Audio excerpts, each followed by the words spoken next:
Ladies and gentlemen, you're about to listen to the incomparable Win Twice Wrestling Podcast with your hosts, Scott and Holly. So sit back, relax, and prepare to be entertained.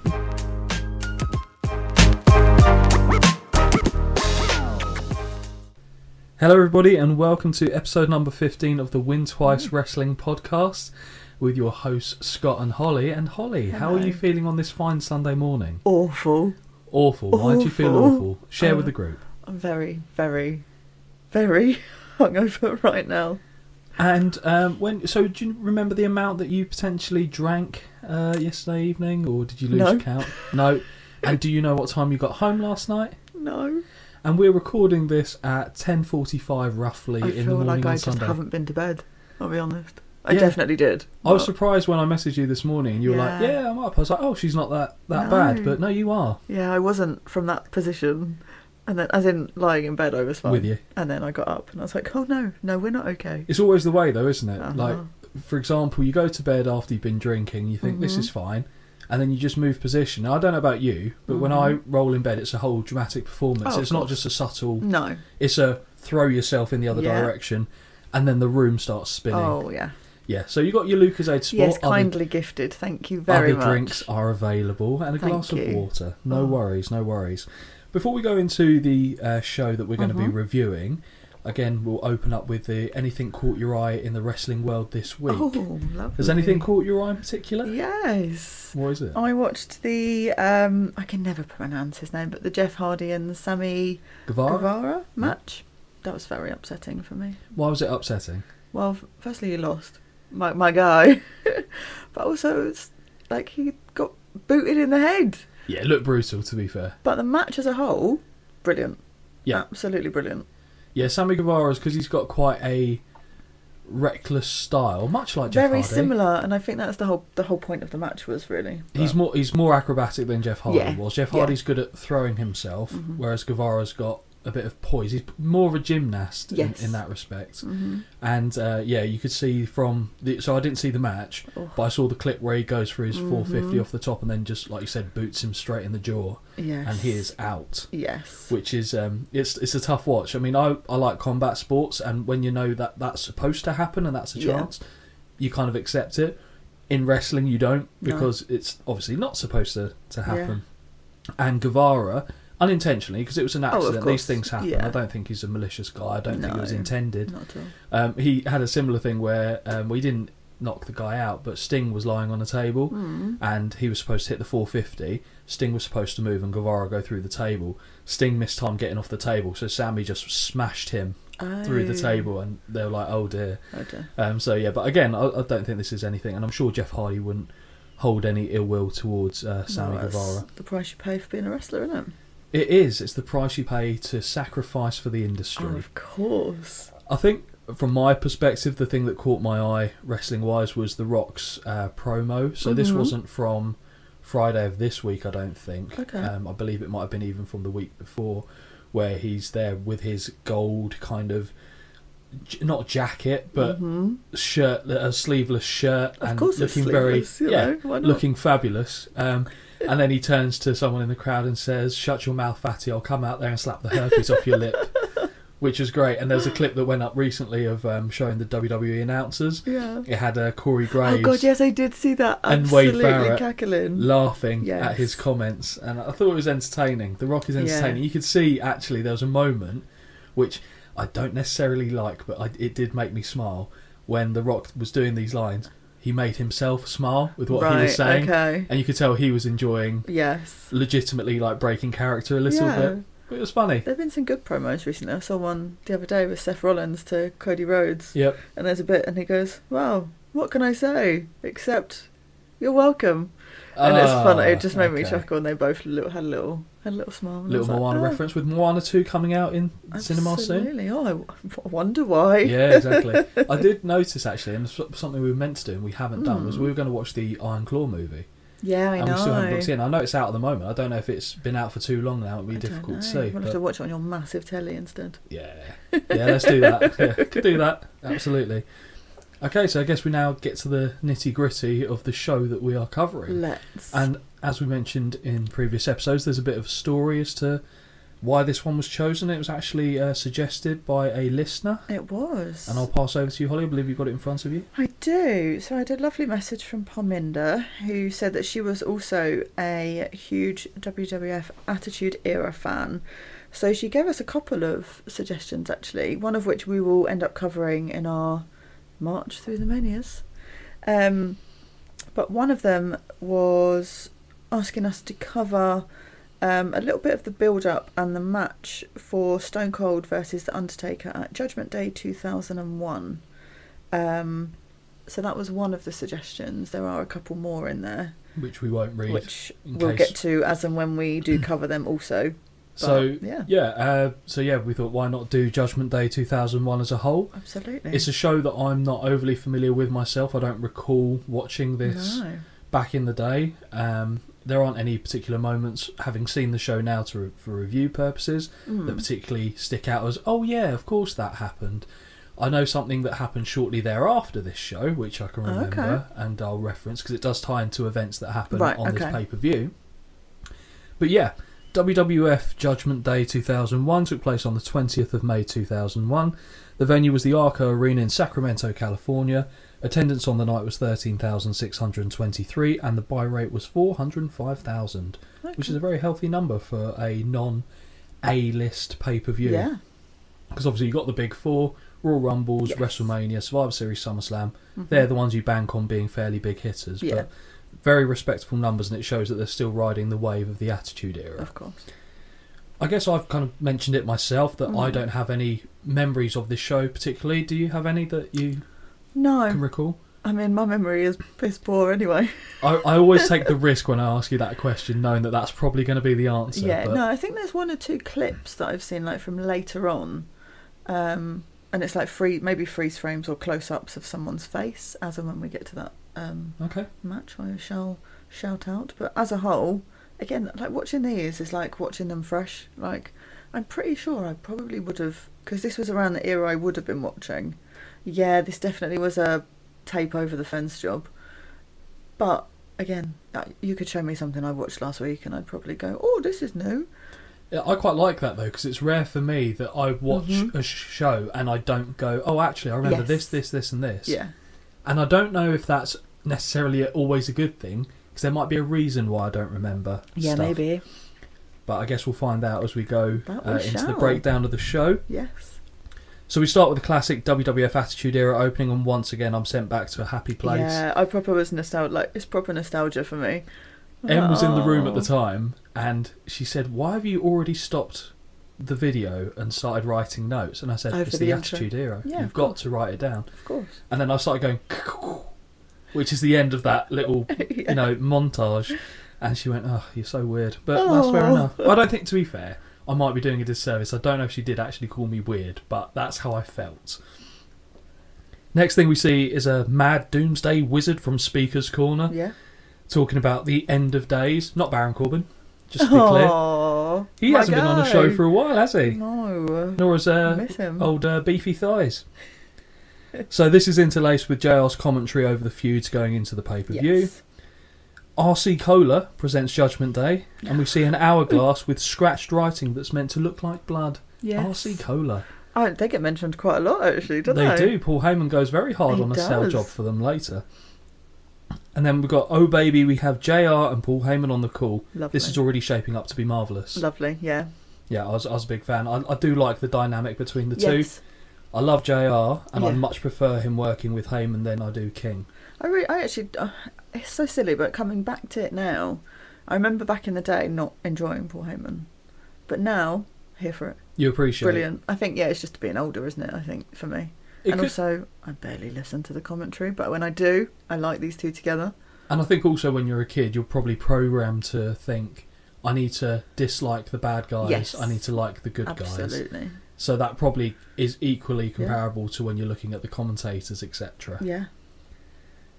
I saw a crowd sign that was interesting. Well, I saw a few actually. I saw one. I thought, my gosh, how old was I? Did I write this sign? I don't know what sign you're talking about. What was yours? So this one said "Coco Beware?" ? Oh. So So not as in Coco Beware, as in spelt correctly, it was like, where is Coco Beware? Why? What? He was so far gone now. I think it's Yeah. just someone going, oh, this is funny. Okay. Like, fair just enough. someone literally just went, oh, what will be weird to see on TV? Yeah. This. Oh, the one I was referring to was the Jeff Hardy "Will You Marry Me" sign that I saw a few times. Oh, so you were at that show? I mean, I would have been very much so not of age, but You'd have been, what, 13? 13, yeah, but you can like boys at 13. Oh, That's absolutely. yeah, we hadn't quite reached your slut era of the 18s. No, but this was where some crushes started to, of course, very much so started to, that's standard, because I Great. think my first crush on TV was Pamela Anderson of course. on Baywatch. I think even mine was, I'll be honest, absolute rocket. Yeah, I mean, this is so... I was very young, though, at this point. So I that just- slow motion running. it was her legs I liked. Oh, yeah, all right. I swear to God, honestly, Wow. honest, yeah, wouldn't be the Okay. case now, No. but yeah, to be fair, she does nothing for me now. But back in the day, Really? before she had all the work done and stuff like that, Okay. yeah, I like legs. I restarted, this is so unrelated to wrestling, but I restarted watching Baywatch in lockdown. 'Cause Really? There's nothing else to do. Freaking love Bit it. of Yasmin Bleeth. Yeah, I mean, also, I'm here for guys in Speedos. I love a Course you are. Speedo. What about the Hoff? Again, back in this day, like back then, absolutely. My missus hates him. Like, I'm has aware. a weird hatred for I'm him. aware. I don't even know where that comes from. No. I'm very indifferent to the man, if I'm being honest. But yeah, something about him kind of sets her off, and not in the way that you'd expect. That was a tangent. As Yeah, well. it was a tangent, but that's what we're here for. Who cares? So after the Coco Beware sign in the crowd, we also see a sign, well, just behind the commentators. Someone's kind of, not etch-a-sketched it, but they got one of those dry erasable Oh, boards. yeah. And it says, Zach and Dave, how are you? What? Why are people making the effort to do shit? Like, just if you go, oh, I'm going to do a sign. Yeah, do a good one. Yeah, go, Yeah. Zach and Dave. That probably Yeah. took him fucking ages to do that. The favourite sign I've seen so far throughout all the things we've watched was the one someone made an RVD where the arms moved. Yes. And I was like, Respect that. that is amazing. And I think we would all agree with that being tremendous, unless you were sat directly behind them for the show. Oh, yeah. If they were sat in front of me, I'd have put my fist through that after about 10 minutes. But to watch on telly, lovely. Here for it. You just woke up and chose anger, didn't you, today? This tends to happen if I'm a bit hungover. So Yeah, I'll give you a little hug afterwards, calm you down. I'm good. Oh, we know I love a hug. Yeah, well, you love a hug, especially from friends who are guys. Paul Heyman. Only just dawned on me how mad it is him wearing a suit and a baseball cap. I don't know why I've never picked up on that before. Huh. Do you know why? I don't know why I don't hate that. I know, it's... If he had sunglasses on, I'd be freaking livid, but I'm okay with a suit and a baseball cap for some reason. But- Smart casual. Yeah, but your head does go, this is unacceptable, but It's it's... a bit odd. It works. And the fact that I've never picked up on it No. before, and I just was watching and went, hang on, Yeah. if I think about it and go, what would Holly be looking at on an attire? Yes. It makes me go, oh. It's weird. It's like he just gets a pass, though. Do you know what I mean? Like He does. because it's him.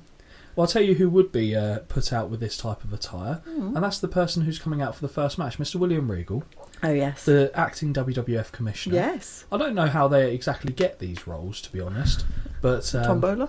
Tombola, yeah, probably, or the hoop game where you get Oh, yeah. you might get Ring some toss. Pan 10 or something. Yeah. Well, yeah, that as well. Coconut Shy. So we get the first match of the evening. William Regal against everyone's favourite bad man Rikishi. When we saw, because we've seen Rikishi in one match, Yes. in the Armageddon 2000 Hell in a Cell main event. So this is the first one-on-one encounter. I must admit, when I heard the music, Do you have a little bop? I did. I started smacking my ass as well. Oh, to be yeah. honest, no, I didn't. Did you raise the roof? I did. I raised the roof with one hand, Of which I course. noticed he did. Only one. Again, jumping ahead of ourselves a little bit. Yes. JR says, and we kick this off with this pompous arse. As William Regal walks out. It's a good So- English term as well. That. It is. Pompous It's also not the only arse that would be discussed in the No. unfoldings of this match. And I went, oh dear, Regal has a microphone. Always. Always. It just seems to be a thing, doesn't Yeah. it, for his one-on-one matches? So Regal calls Rikishi Sunshine and warns him not to put his disgusting bum in his face. Yes. Fair request, I think. Yeah. Been a while since I've heard Rikishi's music, and it is still a certified banger. Oh yeah. It's For sure. really... I just think of him and Too Cool doing Mhm. their, like, the dancing with Yes. their sunglasses. Oh, Ooh. How do you feel about those sunglasses going on for that? That I don't mind, because it's like for a little performance. Is it done ironically, so yes, it's okay? For me, it's okay. That's acceptable. There are always exceptions to the rule. Yeah, when Randy Orton starts wearing sunglasses indoors, I'm pretty sure that's when it will change. So the bell sounds and Regal misses a clothesline, allowing Rikishi to fire off a series of big rights. A whip reverse by Regal, but he ducks too early and is floored with a clothesline. Big headbutt follows. Big Quiche looks for a stink face, but a dick punch outside of the ref's view ends that dream. Are we going to keep total of how many dick punches we see? If we were doing a drinking game, you might even be more battered than you were the night before. But yeah, there was one match in particular where there's a few dick punches. Also, don't quite know how the referee didn't see this, because he was literally on top of them. Honestly, yeah. But this isn't my biggest issue with the referee in the evening either. Nope. Talking to you, co-main event referee. A flurry of southpaw strikes by Regal has Rikishi sagging on the ropes, which I actually quite liked, the way he kind of was a bit dead weight and leaning on the middle rope. Yeah. I thought it was a good visual. Effective. Sunset flip by Regal is avoided. Because I think Big Man went to sit on his head. So the Big Man looks to end Regal's life, but the whoopsie finds no water in the pool. Oh, good terminology here. Lovely set of European uppercuts and knees in the corner by Regal. I quite like the edge that he has with that, and not the wrestler. No, yeah. But where he's got his like a tie clinch on the back of Rikishi's head, and he's driving. That was my ankle that just exploded. Driving knees into the face. Yeah. I think it's a good look. Yeah. After that, a cover gets two, and Regal puts his leg over the throat. So he's arguing with the referee. He's just got his leg over Rikishi's throat, slightly out of the referee's view, which I think is a nice touch as well. Good touch on his character as well. Good heel work. Yes. Rikishi reverses a whip and connects with a clothesline. Big leg drop. And then he proceeds to slap that ass. Oh, of course, we know what's coming. Oh, well. A running backsplash in the corner. And we can smell what is coming. And Regal can taste it. Oh, yes. Stink face. Yes. Love the setup for the stink face. Yeah. And Regal leaves the ring dry heaving. So the setup is, obviously, he does the backsplash.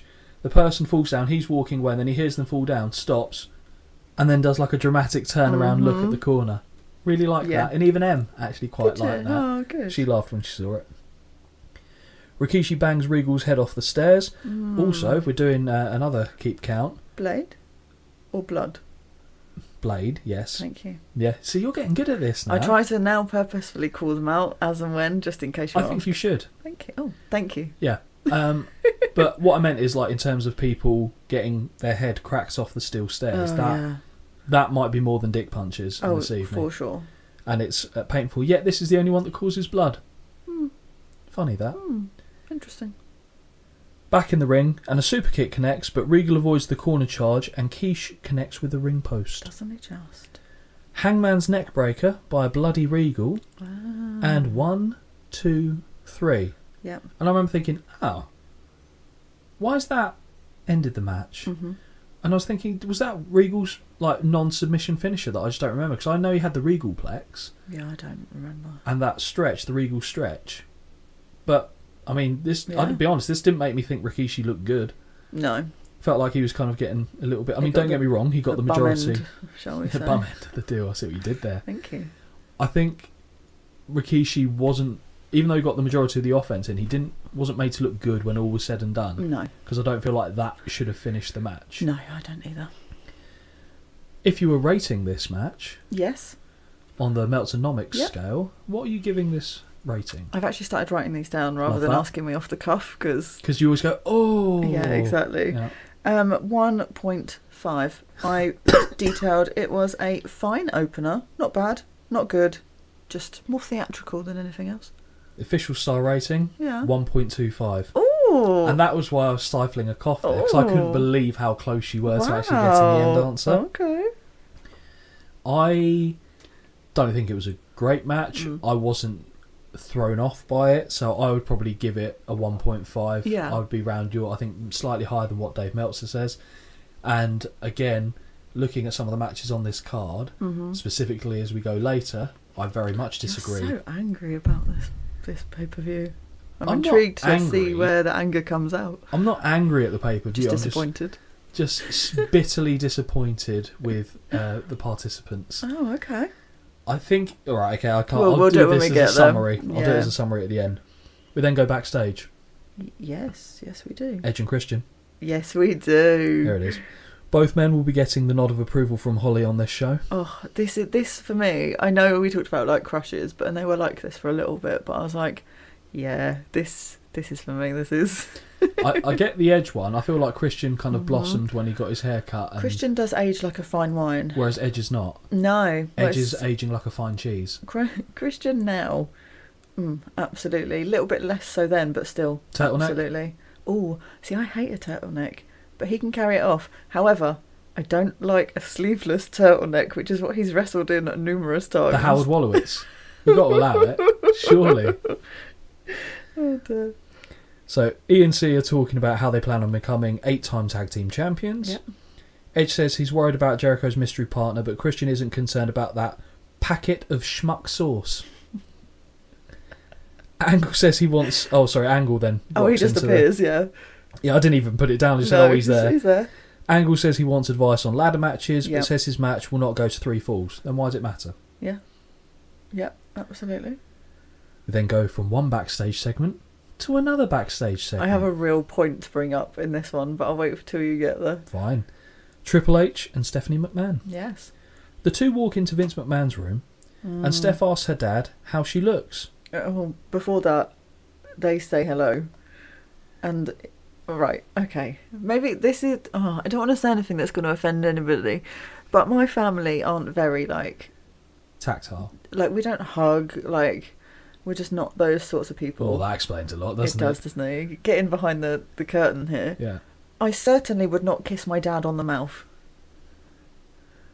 Some families do, and, fine, but I can't. It's something for me that I just don't... I think it's odd. To be fair, what you're saying isn't unreasonable. Like you said, Yeah. different families work in Of different course. ways. But what I feel would like say... because of who it is, it makes me feel weird. Yeah, but even taking into account the recent allegations, the way in which she kind of reveals herself to him and says, "How do I look?" Yeah. If that's my kid, I'll be like, "Yeah, fine." Yeah. But he kind of proper eyes are up and down, Okay. and it's very creepy. I know it's Very, the whole very creepy. ploy, but you're just a bit like, oh, don't kiss on them. No. I just put Vince's reply as unsettling. Yeah. Very unsettling. Yeah. And then Vince asks why Triple H and Austin would involve Sarah and rile up Taker and Kane Moore. So Sarah being Yes. it's spelled Sarah, but Yeah. Sarah being the Undertaker's wife. I'll touch upon it more when we get to the main event because it's more relevant here. But the short version is that Stone Cold, as part of the storyline with the Undertaker, did a prank call and got Sarah involved in the business between the two. And Vince is saying, "Well, why would you poke a bear? You didn't need to make it worse than it already was." Okay. Hunter says, "You're asking me that? Didn't you put your wife in a sanitarium last year, Mr. Husband of the Year?" And Vince says, "Well, I was messing with my own wife, not another man's." Yes. And I was yeah. like, oh, do what you like to your own wife, but not that's someone good else's. logic. Yeah. That's good logic. Only on this specific occasion was he messing with his own wife. Normally he's messing with other people's wives from what I've seen. But that brings that little segment to an end. It does, thankfully. Now we go on to somewhat of a marathon match. Yeah. Kurt Angle, Chris Benoit in a win twice match. I knew you were going to bring this up. As soon as I started watching this and they explained what the match was, I was like, oh God, here we go. Finally, it happened. We are covering a win twice match on the Win Twice Wrestling podcast. So for those that don't know the origins of the show's name, God. Holly and I, when we'd be watching wrestling pay-per-views, would often ask sometimes pretty pertinent questions, but sometimes she'd ask questions where you have to shake it off and go, hang on, say that again. Yeah. And she said, why do they call it a 2 out of 3 falls match? Oh, yeah. And I said, because it's whoever wins 2 out of the 3. So you got to win twice. And she said, we'll just call it a win twice match. And I said, well, yeah, I mean, fundamentally, Holly's right, but there's no poetry, there's no artistic flair in calling it a win twice match. Honestly. But from now on, that's what they are. They're going to be win twice matches on this on this show. Excuse me. Oh dear, I did have a little chuckle to myself as soon as it came up. I was like, oh crap. But yeah, so effectively you just got to win twice. That is because you actually messaged me at that time and said, "Oh crap," and I was like, "Oh god, what's wrong?" Yeah. Because I didn't know Holly was even watching the show. She just sent me a message, said, "Oh crap." I was like, "Okay." So the promo package.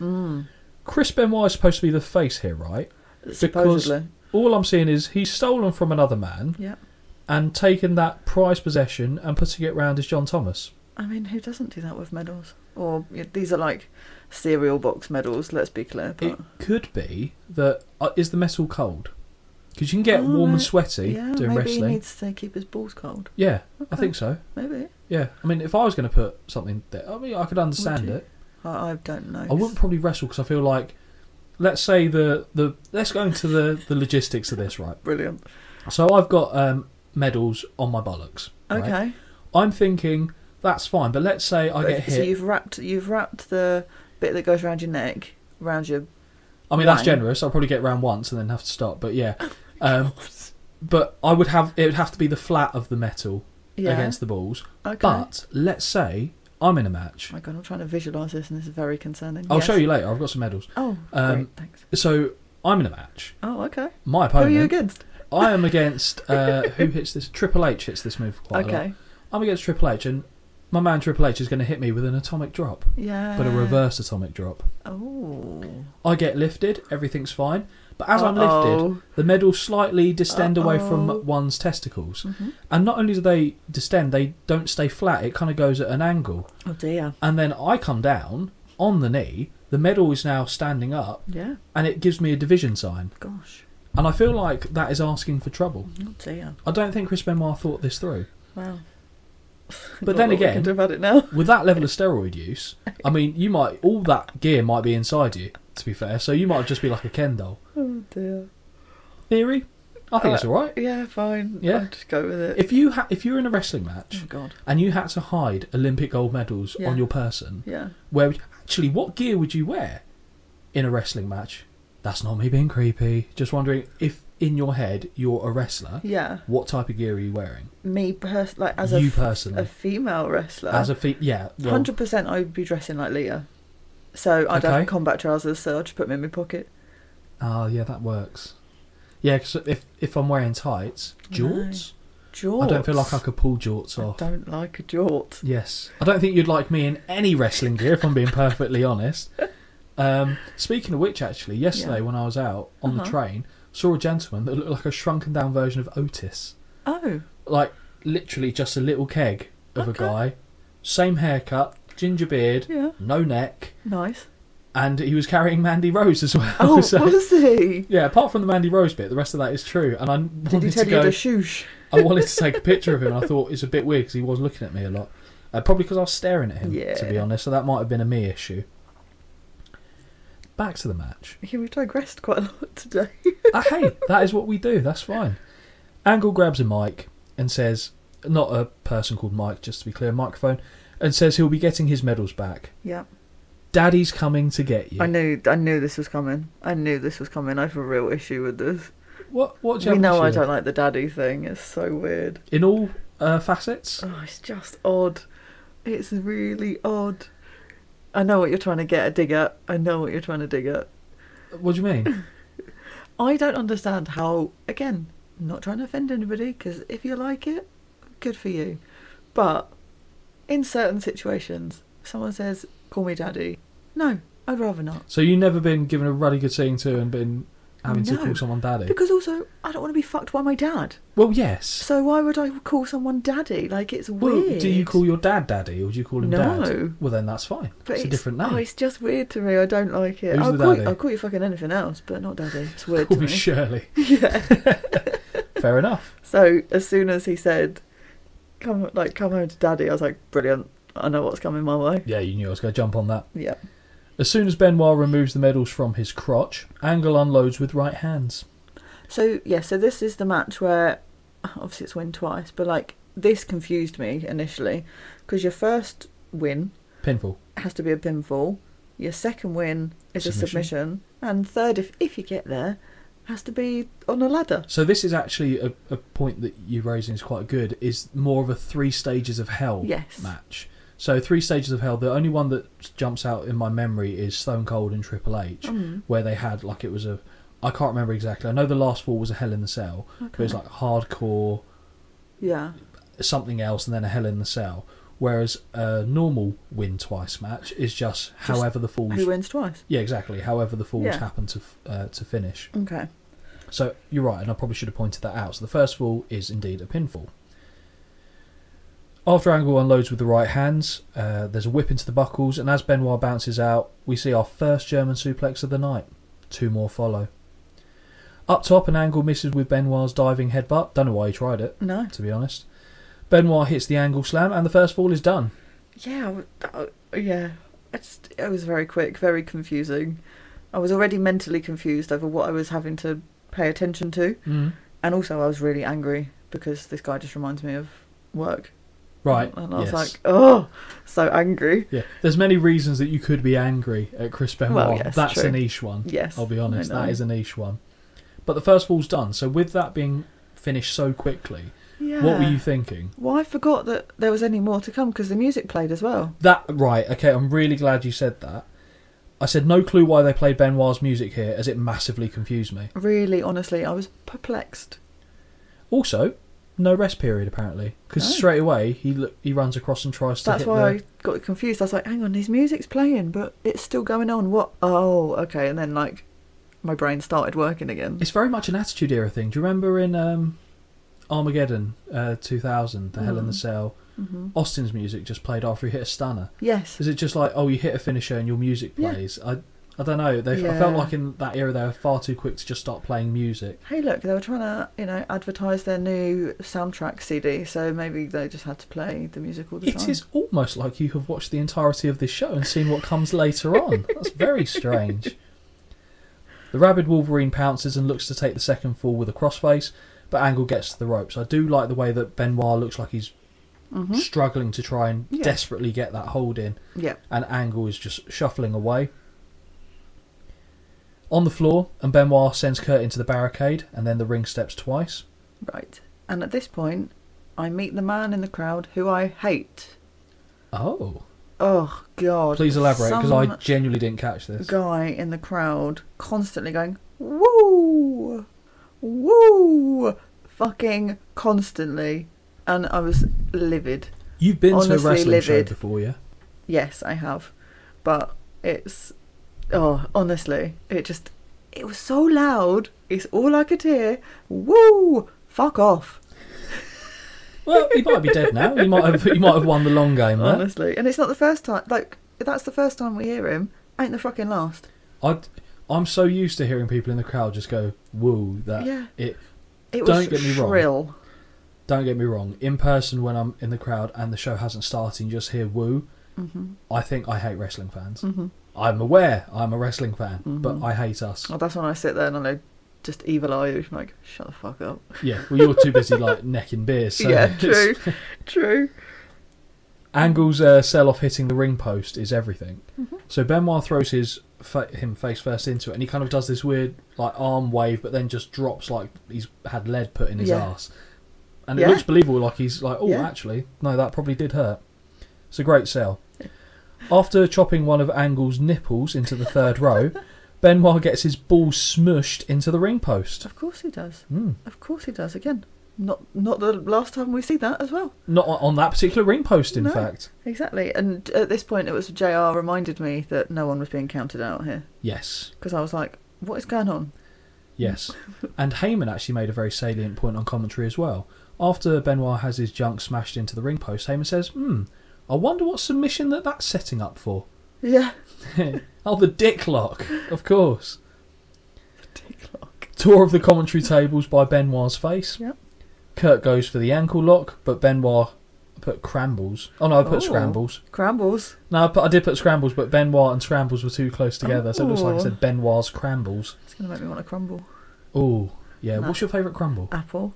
Yeah, okay. Apple crumble, hot custard. Yeah, I like kind of... Like, is it cherry or is it blackberries? I can't remember. It's like nice. A berry crumble. See, I'm a big fan of apple, like cooked apples in most contexts, but my missus doesn't, so like therefore... warm apple pie. Yeah, put your 2 fingers down. It's disgusting, Holly. Boots up on a corner charge by Benoit, but he runs into a drop toe hold and fights a second ankle lock attempt. Angle reverses one of his own, and the two jockey for position as they look to earn stars in this match. They're kind of doing amateur rolling over each other and stuff, and when two people can do it well, it's good. It's a good look. It looks like there's an actual struggle going on, which is what it should be. Yeah.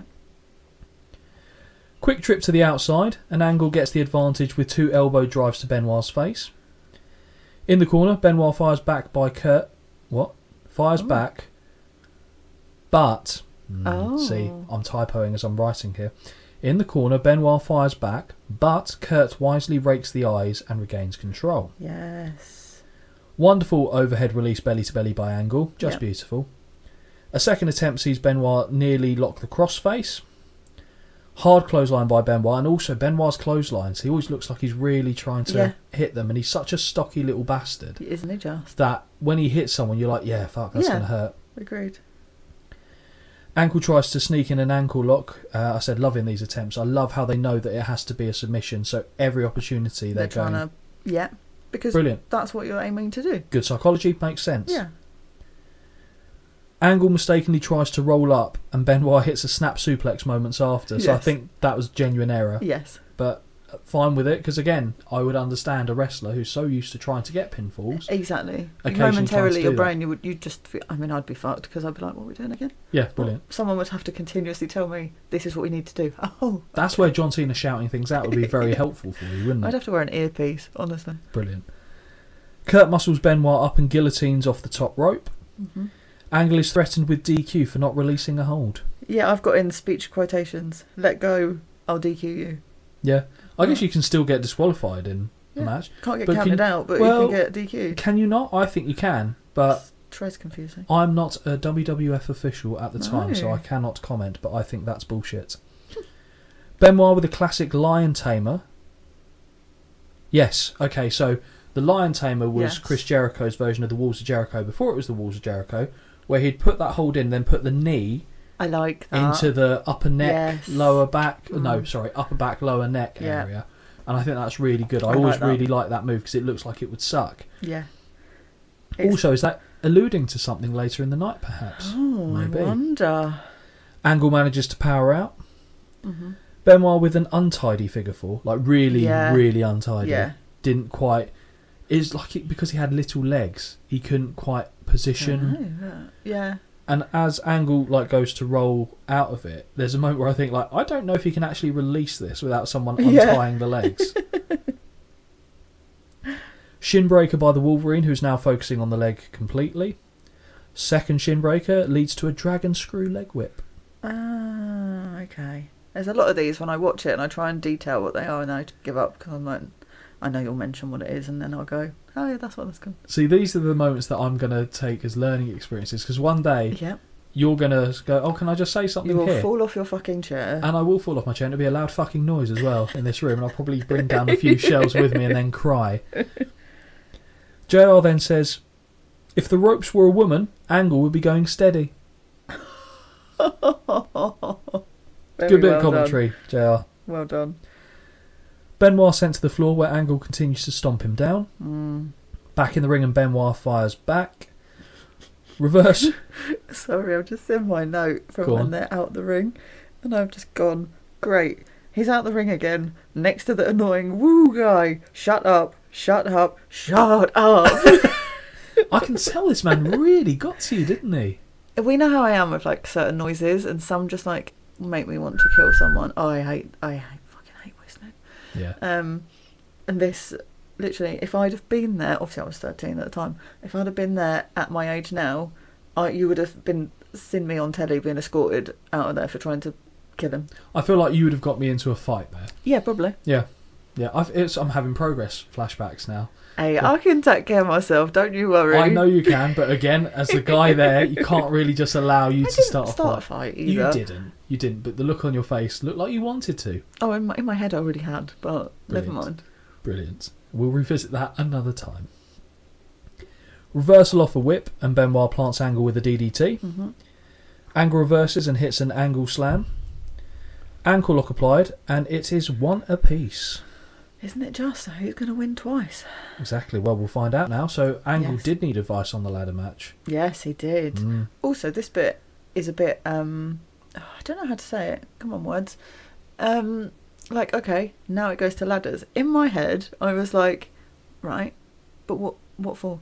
Yeah. And then I was like, oh, right, we've got these cereal box medals going on. Now, these things come down when they have to put the medals on there, then they go up. I was just like, oh, God, here we go. Like, I didn't understand the logic, because also, to me, if you're doing that match anyway, put the medals up there at the start. If you don't get that far, bring them down. Yeah. But hey-ho, I don't plan these matches. So. I think the only issue I could see with that is that WWE would have thought, if we put it up there, people will know it's definitely going to a ladder match, and we want to give the illusion that it might not be. And you're right, they don't have to do it. They could still do it in 2 and then bring it down, and then people won't expect it next time. But my guess is that was their thinking going into it.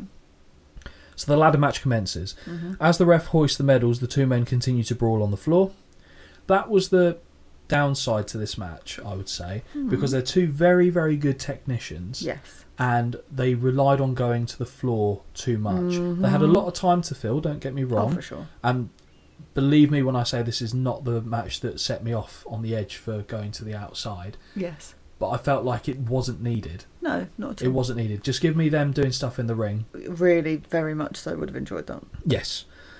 Benoit is sent skidding off the stairs, which was I remember that. He kind of hit it and then slid a lot. Yeah, it looked quite painful. I've made a point of, actually, they both look shattered by this point. Yes. Which also, for me, is what I want. Yeah. I want to see them, like, it's hard. I want to see sweaty, blowy men. I want to see abso-fucking-lutely. Yeah. Angle retrieves then an inadequate ladder. It's a workman's ladder. It is a workman's ladder, which won't get him there, but Benoit knocks him down anyway. Well, yeah, why not? I mean, I'll be honest, if that's me, I'm just watching, I'm like, go, you could stand on top of that and still not be there. Because I'll just watch you. Yep. It's like I was getting my suitcases out of the loft. That's the kind of ladder that I use. Yeah.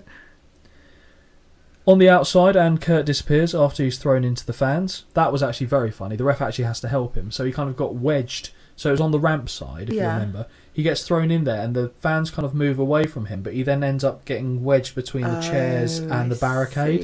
And the ref actually has to notably pull him up because he's kind of wedged side on. I think I missed that, because I've literally just put Angle sent over the barricade so that Benoit's got time to go and set up a proper ladder. Brilliant. You're not wrong, but the ref needs to help him, otherwise Angle ain't stopping him. Yeah, true.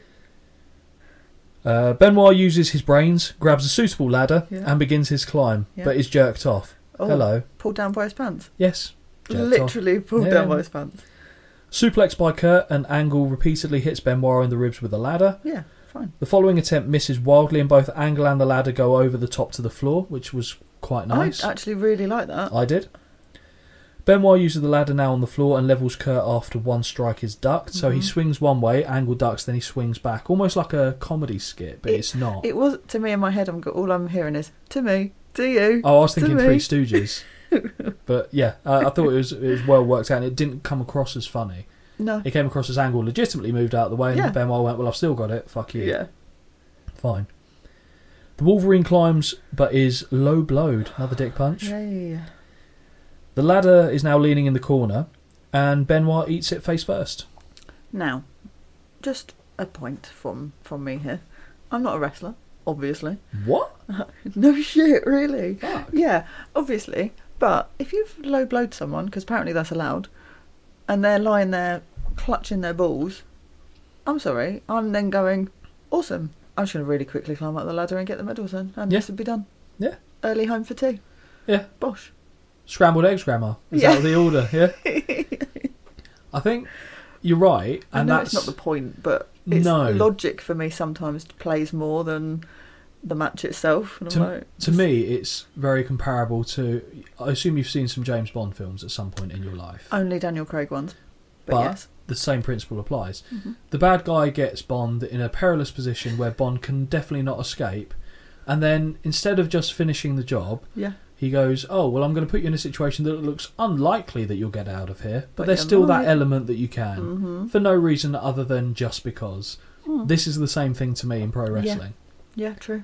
And I do find it annoying, but then again, it would also be quite anticlimactic. Yes. I mean, I understand why it's done, but sometimes you just think logic has to prevail sometimes. It's like some of the moves that people don't move out of the way from. Yeah. And I'm just like, well, you would just move. Yeah. Like, but I get it. I do understand for anyone comes for me, but sometimes my logic is a bit more aggressive than others. I guess the argument there is they don't actually have to finish, so they just don't do that at all. Yeah. Don't do the low blow and put yourself in a position where it looks dumb if you don't then go on and win it. Just think of something else to do. I'm not a fan of a low blow either, I'll be honest. I've seen some great ones. Oh yeah. I've seen some bad ones. I used You've to love a few. I've given 0 low blows in my life. Nice. I've been low blowed myself, and not in the way that you're expecting. No. Although I have had that too as well. That was more preferable. Okay. But I don't think that would make for good TV watching. No. No, I don't think the WWF fans would have liked to have seen that in the 90s. Because here's Mae Young. Oh Christ, no. Oh dear. Angle's turn as he's now slingshotted into the steel. Benoit stops Angle clambering up and knocks Angle down with the ladder. German suplex by Benoit.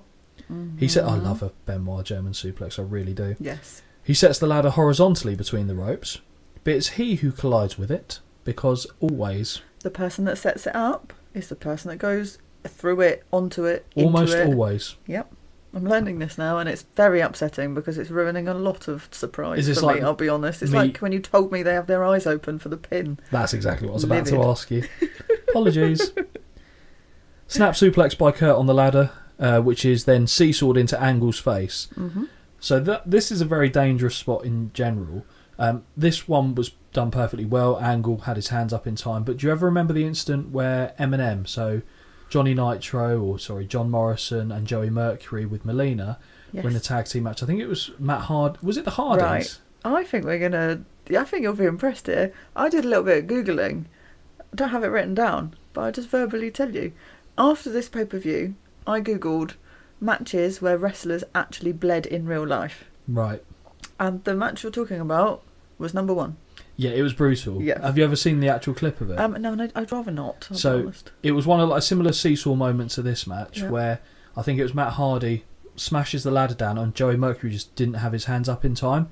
He takes the ladder full on in the face. Yeah. That eye expands like that and blood is just pissing out of his face. It is brutal. Yeah, that's number 1 on all the matches that it was like a top 10. But it was like the 10 matches where wrestlers actually bled without blading. Yeah. And that was number 1. I mean, one of the worst bleeding segments as well that I remember, and it was definitely a blade job, was Eddie Guerrero and JBL. And Eddie Guerrero... is that the one where he lost so much blood? He lost it was like something silly, like a fifth or a quarter of the blood. He had to have a transfusion after the match because he was just head to toe in blood. It looked like he'd been dipped in it. It was brutal, but that was obviously a blade job that obviously went a little bit awry. Mm-hmm. Well, a lot awry, I'm sure. After that, second ladder shot drops Kurt, and now this match has taken me onto a second page, which is very rare. Oh. Angle is now pinned under the ladder, and okay, you're going to say it, so please do. Similar but not the same. Not as good, but similar to it was Ray and Eddie, wasn't it? It was indeed SummerSlam 2005. Yes, that match we covered. Now that looked better for me. Ray being trapped underneath the ladder, wasn't it, in that match? Yeah, it was. And this one I was like, oh, he's trapped, but he's not really, because it's only his head that's underneath. His arms and legs are wiggling around. Well, so both of them have very strong negatives. Okay. So with Ray being trapped under the ladder, yep, he was in a position where he had to try and wriggle himself to be in a correct position to get the leverage to then move the ladder, which was the issue. Yes. Angle was put in a similar situation by Benoit, but I don't know if you heard this. He actually said something to Chris. It was like, move the ladder. Oh. And Benoit messed around a bit. I think he stamped on him, and then he moved the ladder for no reason, repositioned it so Angle could get the leverage he needed to move it. Because in the position he was in, he was much like Ray, he wouldn't have been able to do it. I see. So that happened here. I'm glad you spotted that as well. I didn't hear that though. So after the repositioning, Kurt rocks the ladder sideways and Benoit bounces off the top rope. Nice. I feel bad saying I always like that, but I think that for me is just a nice move. I like seeing it done. In a ladder match, I agree. Yeah. What about the crotch drop when you see them go off? I've definitely seen Matt Hardy go. Oh, yeah. I feel like Matt Hardy is the one I've seen do this the most. Yes, probably. But yes, no, that one, I don't have the... I don't know. Parts. Yeah, to understand the pain, but I also am a bit like... To be fair, I don't think it'd be particularly pleasant with the old plumbing situation either. No, I'm sure it wouldn't. But, you're just a bit like, oh, okay. Yeah, you just take it as given that's going to suck. Yeah. Shoulder tackles in the corner by Angle, but Benoit slaps on a crossface. Yeah, I mean, fine. But why? But, okay. I am genuinely pissed off when Edge and Christian arrive. I thought you'd be angry. Pulling Benoit off the hold. Yeah. Benoit fights E&C off as Angle retrieves his medals. The only thing I will say that I did like about this particular part is when Benoit does fight them off and then gets in the ring. Angle's already pretty much got the medals, but you see Benoit still try and kick him off the ladder. As you would. You wouldn't just go, Yeah, you're not just going to stand there and go, oh well, never mind. Yeah, you'd go, okay, here's your receipt. I did worry that Angle's arm was going to come out of its socket, though, I'll be honest. Yeah. At this point, because I was like, Jesus. Yeah. But I did like that little touch that they added. If you were going to grade the match, so obviously Angle's won the first ever win twice match being reviewed on the podcast. Yes. How are you grading this? How many stars did I give it? Yes. I gave it 4. 4 out of 5. I'll be honest. 4 stars. Really? 4 stars. Oh my god. Oh, this might be my thing. My gosh. You are scarily good at this. Oh my god. Like, you were a quarter star off on one, and you were bang on this. This won't last long. I will lose my beginner's luck at some point. But I really enjoyed it. I actually would just like to watch them, and I'm sure they've had many a match together. I just would like to watch them have a normal match. Yeah. Actually. And that's going to tie into my response on this. So, am I angry with a 4-star rating? No. Yeah. Would I give it 4 stars? Possibly not. No. Only because there's too much reliance on going outside the ring. Yeah. Edge and Christian's involvement detracted from it for me. So I'd probably knock it down a quarter star, maybe half star to 3.75. Okay. Not because of anything against Angle and Benoit. I just know that they've got so much more in their locker. Yes. It made me want to watch them though. Like for me, the stars are, I enjoyed it, and it makes me want to watch those two again. Yeah. If you know what I mean. It was like the Ray and CM Punk match really makes me want to watch anything they do together. So for me, like I said, that I don't have an issue with people who've given it 4 stars. That's fine. But for me, it's slightly less than that because of the reasons I've mentioned. Lovely. We now go backstage. Mm-hmm. William Regal is getting stitches. Yeah, okay. After Heyman does a hard sell for RC Cola, oh yes, we see Regal getting stitches backstage. Yeah. Regal shouts at the doctor, putting in stitches, asking if he should go to a plastic surgeon instead. I want to know why he's getting it done in his pants still. Why would you not get it changed? Because if they're still dealing with blood, you probably don't want to then put clothes on while you're still bleeding out the head, would be my guess. Fine. Yeah. Fine. I wouldn't sit in a leather chair. I would put trousers on. But there you go. I'd put trousers on. I'd get the no top. You get out your sweaty boxes. Yeah. That you've just wrestled in, and you'd put some joggers on. Also, Regal clearly, obviously, doesn't have joggers because he's so posh. But also, it might be quite cold as well. So you're just thinking that like the adrenaline's gone. Might be some shrinkage. Might be shrinkage. Like I don't know if any guys out there can attest to this. Oh God! But please don't also message and say this because I won't understand what these messages are about. So when you're ill and you're coughing a lot, because everything tightens, like you're tensing everything down there. Like my genitals try and disappear on me. Jesus Christ. And I don't understand why. And it's specifically when I cough, like for an extended period of time. And then it's a situation. Okay. I wouldn't be going on naked attraction in that condition, put it that way, with a cough. I'd like to tie a lead weight to the end of it and just hang it off the floor or something. But yeah, it's just... Thanks for opening that door and letting us all I'm in. sure that's a thing. It must be a thing because I can't believe I'm the only one that's programmed to genitals to jump up inside them when they're coughing. Wow.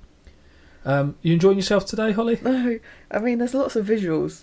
A lot of them about my bollocks and testicles. Yeah, actually. Junk, yeah. Well, something for later for you. Good day. So Regal shouts, as I said, at the plastic, saying he should go to a plastic surgeon instead. Then the American Deadass bursts into the room. He went, "Regal, we gotta talk, son." Oh, impression number 1. But tell me that isn't how he says it as well. It's like he needs a lozenge. He was just doing the, I'm actually a bit of a hick, not a rest in peace. So he's got the full-on bumpkin vibe going here. So Regal looks terrified at this. Of course. Taker accuses Regal of calling his wife and demands a no holds barred stipulation added to his title match. That was a fucking... Yeah, I'll put that in. Taker accuses Regal of calling his wife and demands a no holds barred stipulation adding to his title match. Very nice. Very nice. There we go. Now this... Okay. I need to prepare myself for this. Oh. Jerry Lynn.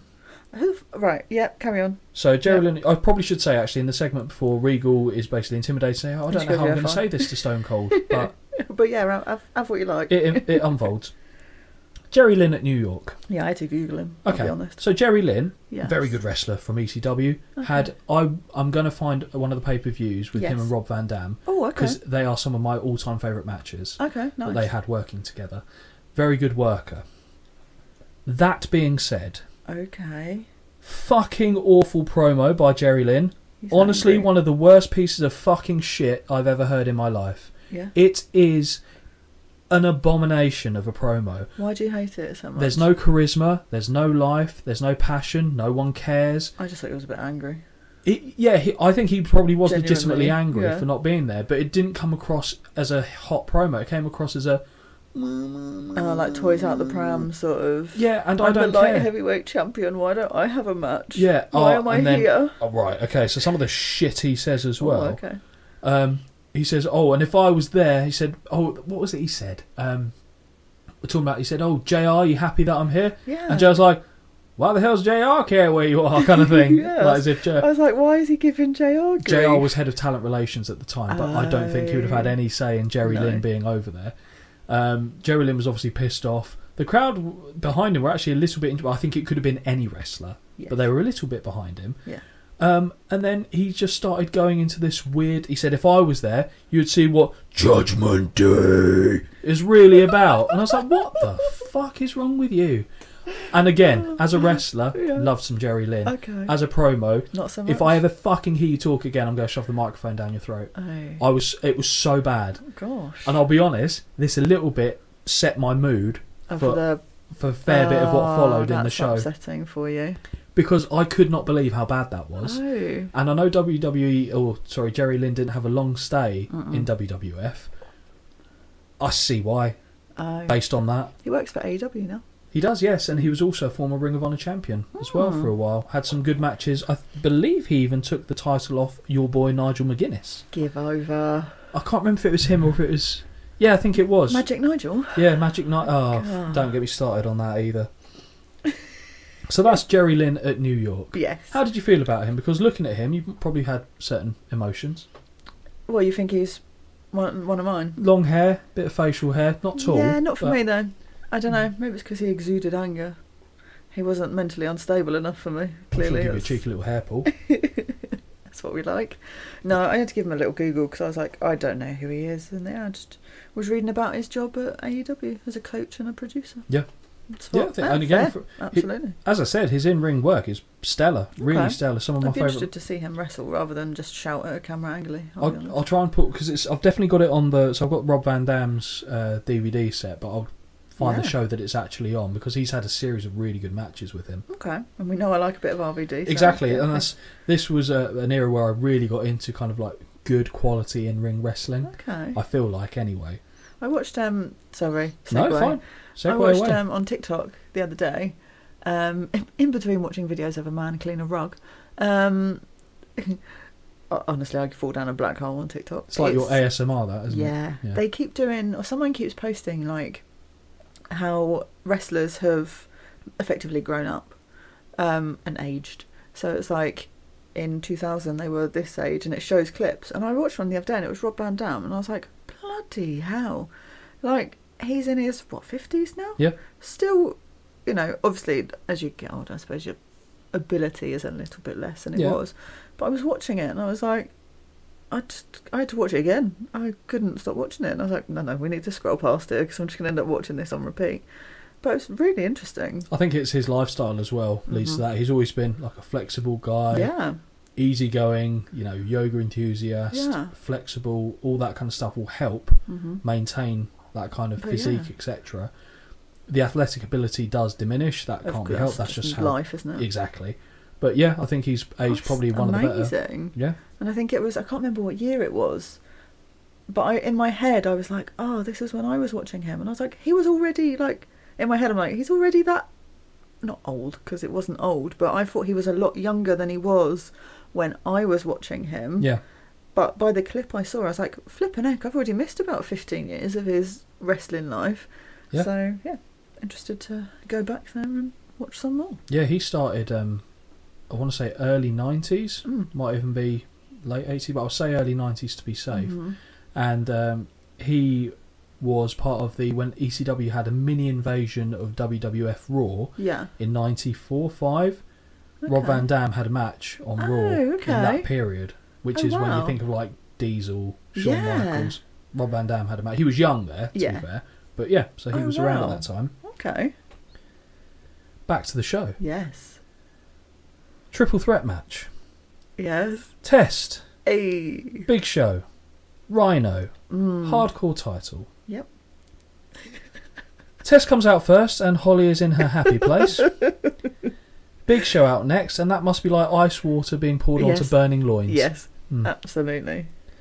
Wait, the bell has just gone. Yep. Where's the Man Beast? Yeah, I was well confused. He's the champion. You've started the match. He's not even here yet. Yeah.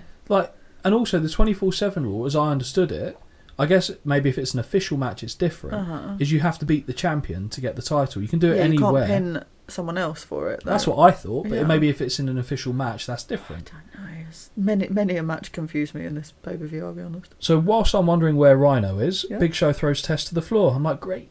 More outside. To be fair, hardcore match. This one, you come to understand it. This one is the only one I will allow it on, in fact. Okay. Allow it. It's like I'm there. Allow it. But you know, okay, I know. right. No, I do know what you mean. Why does Show's elbow pads make me think he's about to go skateboarding? You see them? Yeah, safety first. Yeah, I wanted to see you had those massive knee pads on as well. Yeah. And like the wrist support tape as well. But he didn't have that, sadly. Rhino appears, and as JR says, this is brilliant. So Rhino comes down to the ring. Finally. Yes. He goes round the side, he goes to the steel stairs. He has a proper little struggle to unclip the top part, put it in the ring. JR, just to pinpoint that, says he's having a pretty good match with the stairs right there. Yes. That's funny. There goes your career, Rhino. Yes. And Rhino, we've obviously seen Rhino before in a couple of other things we've reviewed. But I don't know why this confused me, and I don't know why I cared. He's not as jacked. He's not as keg-like. He's in better, he's more trim. But this is just after his top period for me. So his best period was 99-2000. Right. 2001 was still in this is fine. I don't particularly care for WWF's version of him, but he's not too far removed from the elite version of Rhino, as far as I'm concerned. Okay. Both men start beating down Show in the corner and double whip him into the opposite corner. Show explodes out and drops both Test and Rhino with clotheslines. A second sends Rhino to the floor. Test then low bridges Show, who also goes to the floor. I quite like that. I like that, yes. Mm-hmm. I do enjoy that.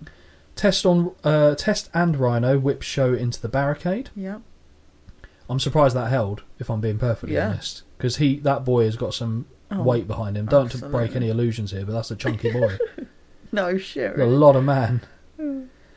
Rhino whips Test into Show, who backdrops him into the crowd. Nice. Yep, fan of that.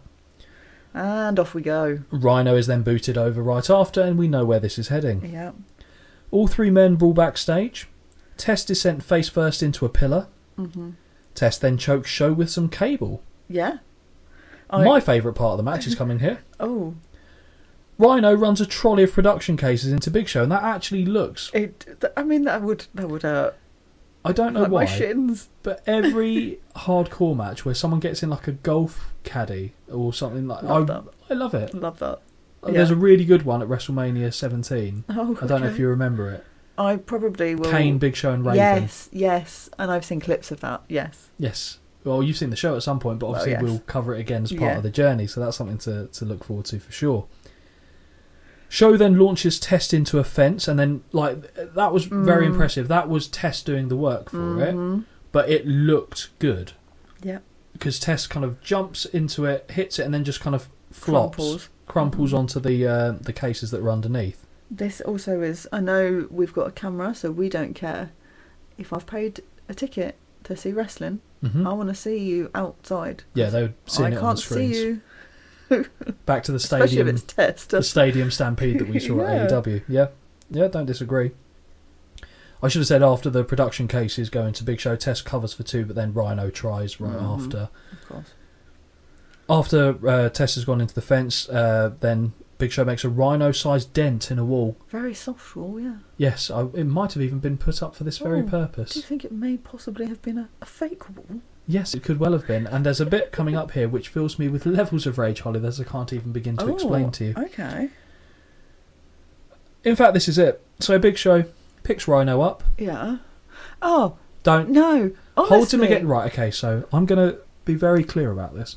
So Big Show picks Rhino up, like he's going to body slam him or do like a fall away slam. Instead, he just casually presses him up against the wall. Yeah. The referee starts counting 3. You told me anyway, we won't go down that road. And the ref starts counting 3. That is not a fucking pin. I was like, what is going on here? I don't understand how that's a thing. They've tried to be too cute with it and it's not landed for me. Yeah. They're going, oh, this is funny, this is different. No, is it? It isn't. No. It isn't. Fuck you. No. And all I thought was, I hate Big Show.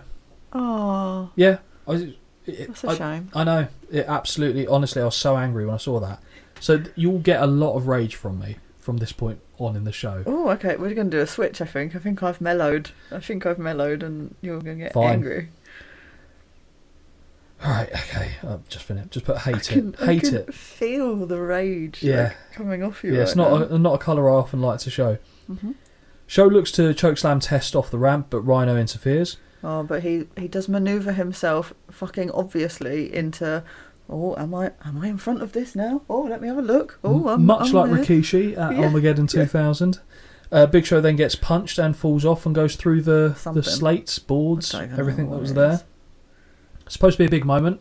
The crowd audibly do nothing. Well, the commentators... Good for them, because they can't fucking see. But not only that, the commentators just carry on talking. They don't even change the pace of the conversation. No. So that shows how important this is. I literally just put, are we going to come back into the ring at all at any point? Yep. Well, so they wouldn't have even had to be fair. No. The commentators don't react to the sight of this at all. Rhino is sent into a vent, and then Test and he begin kind of running back to the ring a little bit. To me, also, again, here we go, logic. I know they don't have to come back to the ring, but if you've been told, right, you're doing this outside and then you're going back to the ring, if I'm the, offense? Yeah. I'm late pegging it. Yeah. I'm not going to punch you, stop. I'm just going to peg it and you're going to fucking chase me. Yeah. Like, that was more logical to me than let's just walk doing little slaps on the way back to the ring. Might as well hold hands and skip. Little slaps. Do you know what I mean? Come on. Wow. The combatants are now back at the ringside area. Mm-hmm. Rhino throws plunder into the ring. And when I say plunder, I mean like trash cans, lids, all this kind of usual accoutrement of a hardcore match. It did look like what are they called? When you get a turkey at Christmas and you get the tin foil like trays. Yeah. When I see the trash cans though, that's what I think of, because I'm like, that's definitely what they're made out of. The cookie like sheets. Bako foil and stuff. Yeah. Almost certainly that is what it's made out of. So Tess punches a trash can lid into the face of Rhino. Cool. Fine with that. Big Show chants, if you can believe that. Yeah. I'd have forgotten he wasn't even there, I'll be honest. Rhino then DDTs Test onto a trash can lid before proceeding to twat him with it. Sad? Yeah. Just Test getting abused. Yeah, okay, fair enough. Big Show back in the ring and hits a great chokeslam on Rhino. I've just written Big Show's back from his little sleep. Love that. God, how hibernating. mean was I?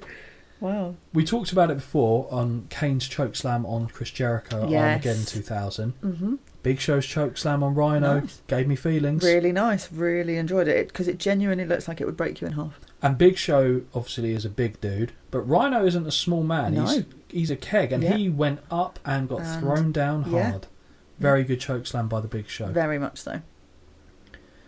Big boot to Show by Test gets a 2. Yeah. Showing he can get his leg that high. Hey. Calm down.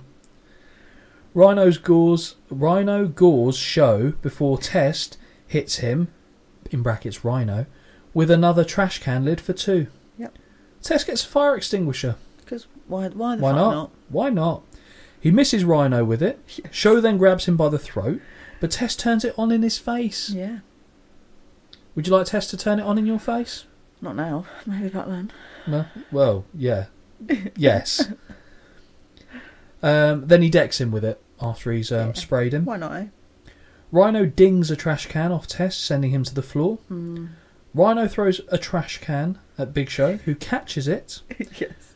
All this... So Rhino got the stairs. This actually was nice. I liked this. Yes, I like the idea of it. The execution wasn't great. Yeah. And this is why Rhino got the stairs. So Rhino had set up the stairs in the ring. Yes, I did wonder. Throws the trash can at Big Show, who catches it. Yep. Rhino runs up the stairs, jumps, gores the trash can, gores Big Show, down to the floor. 1, 2, 3. Yes. Rhino has retained the hardcore title. Did you know that Rhino was 26 in this match? Yeah. As was Test. And Big Test Show was 26? Yep. Rhino I can believe. Test I do not believe. Big Show was 29. Fuck a doodle-doo. I always worry I'm going to get these wrong sometimes, but I do use a calculator. Big Show 29? Yeah. Stone? Well, I suppose if you think about it, that was 2001, and he was 29. Yeah, no, I'm not having and it. now it's 2024, so yeah. Yeah. It makes sense. It does, but I don't like it. I like to give the ages because your reactions are very amusing. 29? Yeah. No, we're not having that. Sorry. What Yes. was the star rating for this show? I gave it 2 out of 5 stars. I wrote down, I said, didn't hate it, but take Test out of it and that nice choke slam, and I probably would have put it lower. So you went for a nice choke slam as well? Yeah. Well, you're still on form. 1.75 stars. Honestly, Quarter of a star off. Buzzing. I can't disagree with 1.75. Yeah. I think that's fine. That's roughly where I'd sit this. Well chuffed. You are unbelievable at I'm this. well chuffed. I'll be interested to see, like, after several shows and we're doing the Gosh. score, how close you've come. Like, how many times you've exactly got it right. Yeah. And how many times you've been within a quarter of a star. At some point I will fuck this up, but for the moment I'm riding the wave. You are... but we're like 3 shows deep into this now, and you're still kind of riding that wave. Normally you taper off a little bit before that. Yeah. Next segment. Ooh. WWFShopZone.com. Oh, yeah. WWFShopZone.com, where WWF divas make you warm all over. That's what it said. I couldn't work out what it said, and I thought it said Raw all over. Oh! And I was like... Not wrong. Hey? What? And I was like, oh, I don't care enough to go back and re-listen. Do you know what I respect? A cheeky wank advert put in on the pay-per-view. 100% that's a cheeky wank advert. Let's not be... Honestly. Let's not take the piss here. That is entirely what this advert is. Yeah. And after I finished, I made my notes on it, and that's what I wrote down. So why are your pages stuck together? Because, don't worry. I just had. Have you ever had those cinnamon swirls with that icing stuff on it? I was making a mess with that. Had to throw my pants away. It was messy. Next backstage segment. Regal is hesitant to go into Stone Cold's dressing room. Yeah, I mean, let's be clear. He can probably hear you over the top because there's no ceiling on there. Oh, you beat me to the punch. I've got a comment on that later, but yes. Yeah. Regal asks a backstage hand where Austin is, hoping he isn't in the room. The backstage hand goes, oh no, Austin's been here for a while. He said, I can go get me for Regal's like, no, son. Don't worry about that. I'll deal with that. And then it just cuts. We go to Hardy's and Lita. Yes. So Lita is stretching out her hammies Isn't and thighs, etc. on the floor. Eddie Guerrero walks into the room. Eddie calls Lita Mummy. Don't know if you spotted that. Yeah. And says nobody knows more about China than him because they were storyline engaged. Oh, yes, because I did also have to do a bit of Googling at this point. Do you reckon Vicky was concerned? It's so funny because some of these storylines come from people actually dating in real life, blah, blah, blah. And I Googled this one and it literally was like, Eddie did not want to do this storyline as he was already married with kids. Yep. And I was like, at what point do you come home from work and go, by the way, love, just so you know, I've got to pretend that I'm banging this other woman. Hope you're okay with that. Yeah, unless you're I suppose it's the acting thing, isn't it? Like, you just have to go with it, but it must be difficult. I would not be impressed. No, I know, but think about like Rusev and Lana. Lana got passed around like a... Yeah. I don't know what she got passed around like, but a few people allegedly had to go on that, didn't they? Yeah. and just you have to kind of sit Just there and go with take it, didn't you? I think it just amuses Vince to know that he can do that and get away with it. Owen Hart back in the day, there was a storyline suggested to him about him having relations. I don't know if it was with Deborah. Relations? Yeah, relations of some description with Deborah, who's Stone Cold's wife. And Owen Hart just said, I'm never doing storylines like that, so I'm just not doing it. Fair. Because he didn't want to put his family through that, and I respect it. Yeah, absolutely. And it's not needed, let's be fair. It's not needed. Sometimes it's alright if they're actually... I feel like if you're dating in real life as well, fine. I don't care. If you're a dirty whore, that is also probably acceptable. But yeah. So Lita politely says no, she doesn't want Eddie's advice. And this is where I was a little bit concerned because I realised what it is later on. Yes. I thought she had a surgery scar across her neck. Oh no, that's a... Yeah. It's a choker, isn't it? But I didn't realise that because it's like translucent. So it looks like she'd had a cut done across her throat. And I was like, oh my God. And I asked Em, I rewound it and said, what is this? And she went, yeah, I think it's a choker, but it does look weird. It does look odd. And then we see Matt Hardy marking his territory. He might as well piss on the girl's leg. Yeah, I know. As soon as Eddie's there, and I'm just thinking, oh, do you know what? I think Lita was right to leave him. Just the way that, like, as soon as there's a man there, he's like got his hand round her. He's like wiping I just was himself. looking at Jeff the whole time. I'll be honest, because this is. That was a chef's. Honestly, yeah, the hands are up. Yeah, she went Chef's very kiss. Italian for that. Very Italian. Lovely. Now we go back to Regal again. Oh, honestly. Regal approaches Stone Cold to tell him that the stipulation has changed. He already knows because he fucking heard it through the wall, but never mind. Yep. No ceiling in that room. There's not, is there? No. I know I'd already said it, but it was funny. The camera angle, it's like, point Upwards. it down at least. Yeah. Like, make it look like a real fucking room. These are real rooms, and also I'm pretty sure it's the same room for everyone, but they just change the pictures on the wall, move the sofa. One wall's painted one colour, another's another, so it just looks different. I never really thought about it at the time, because obviously when they set up these backstage rooms with desks and chairs, they must have that as part of the equipment they take from venue to venue. Yeah. Like DFS having a lovely time with them. Imagine though, you work for WWE. Of all the jobs to have, what's your job? Oh, I set up the sofas and the desks. Yeah. Boo. I oil up the divas. Hey. Yeah, that's a win. That's a better job. Yeah, no shit. No shit. Even I'd rather oil up the dudes than carry the sofas around. Dude. Hanging and banging, dude. Impression number 2. Yeah, he's not even on the show. I think it might be 3 actually, but anyway. Oh. Stone Cold doesn't care and looks entirely underwhelmed. I don't think they needed to put that in there. They just didn't don't tell him. Just don't. Fine. Yeah. I also just think, don't tell him. 4. Like, have him go to the match and then them announce it's a no holds barred match and have him be like, what the fuck? Yeah. I didn't know this. That to me would have made more sense. Or just, don't do it. Well, yeah, that was that. Fine. Next match. Yes. Lita against Chyna for the WWF Women's title. Lovely. On paper, I was like, oh, this will be interesting. Because Chyna's obviously a big powerhouse. Lita's acrobatic. Granted, Lita's still in the formative years of her in-ring work, so I was had a few trepidations about how she'd perform. Hesitant, were you? Hesitant, yes. I wasn't fully behind this endeavour. Oh, I was. But we'll see how it unfolded. Yes. I'll start by saying I really don't remember these two women having a match, let alone for the title. No. I like that it gave a little flashback of the reason why they were having a match. I thought that was quite nice. I didn't hate when Chyna dressed up with the hat and kind of went Lita's route with it. Yeah. I just thought it was very different from what she normally wears. Oh my god. Yeah, sure. What? You're lucky we don't film this.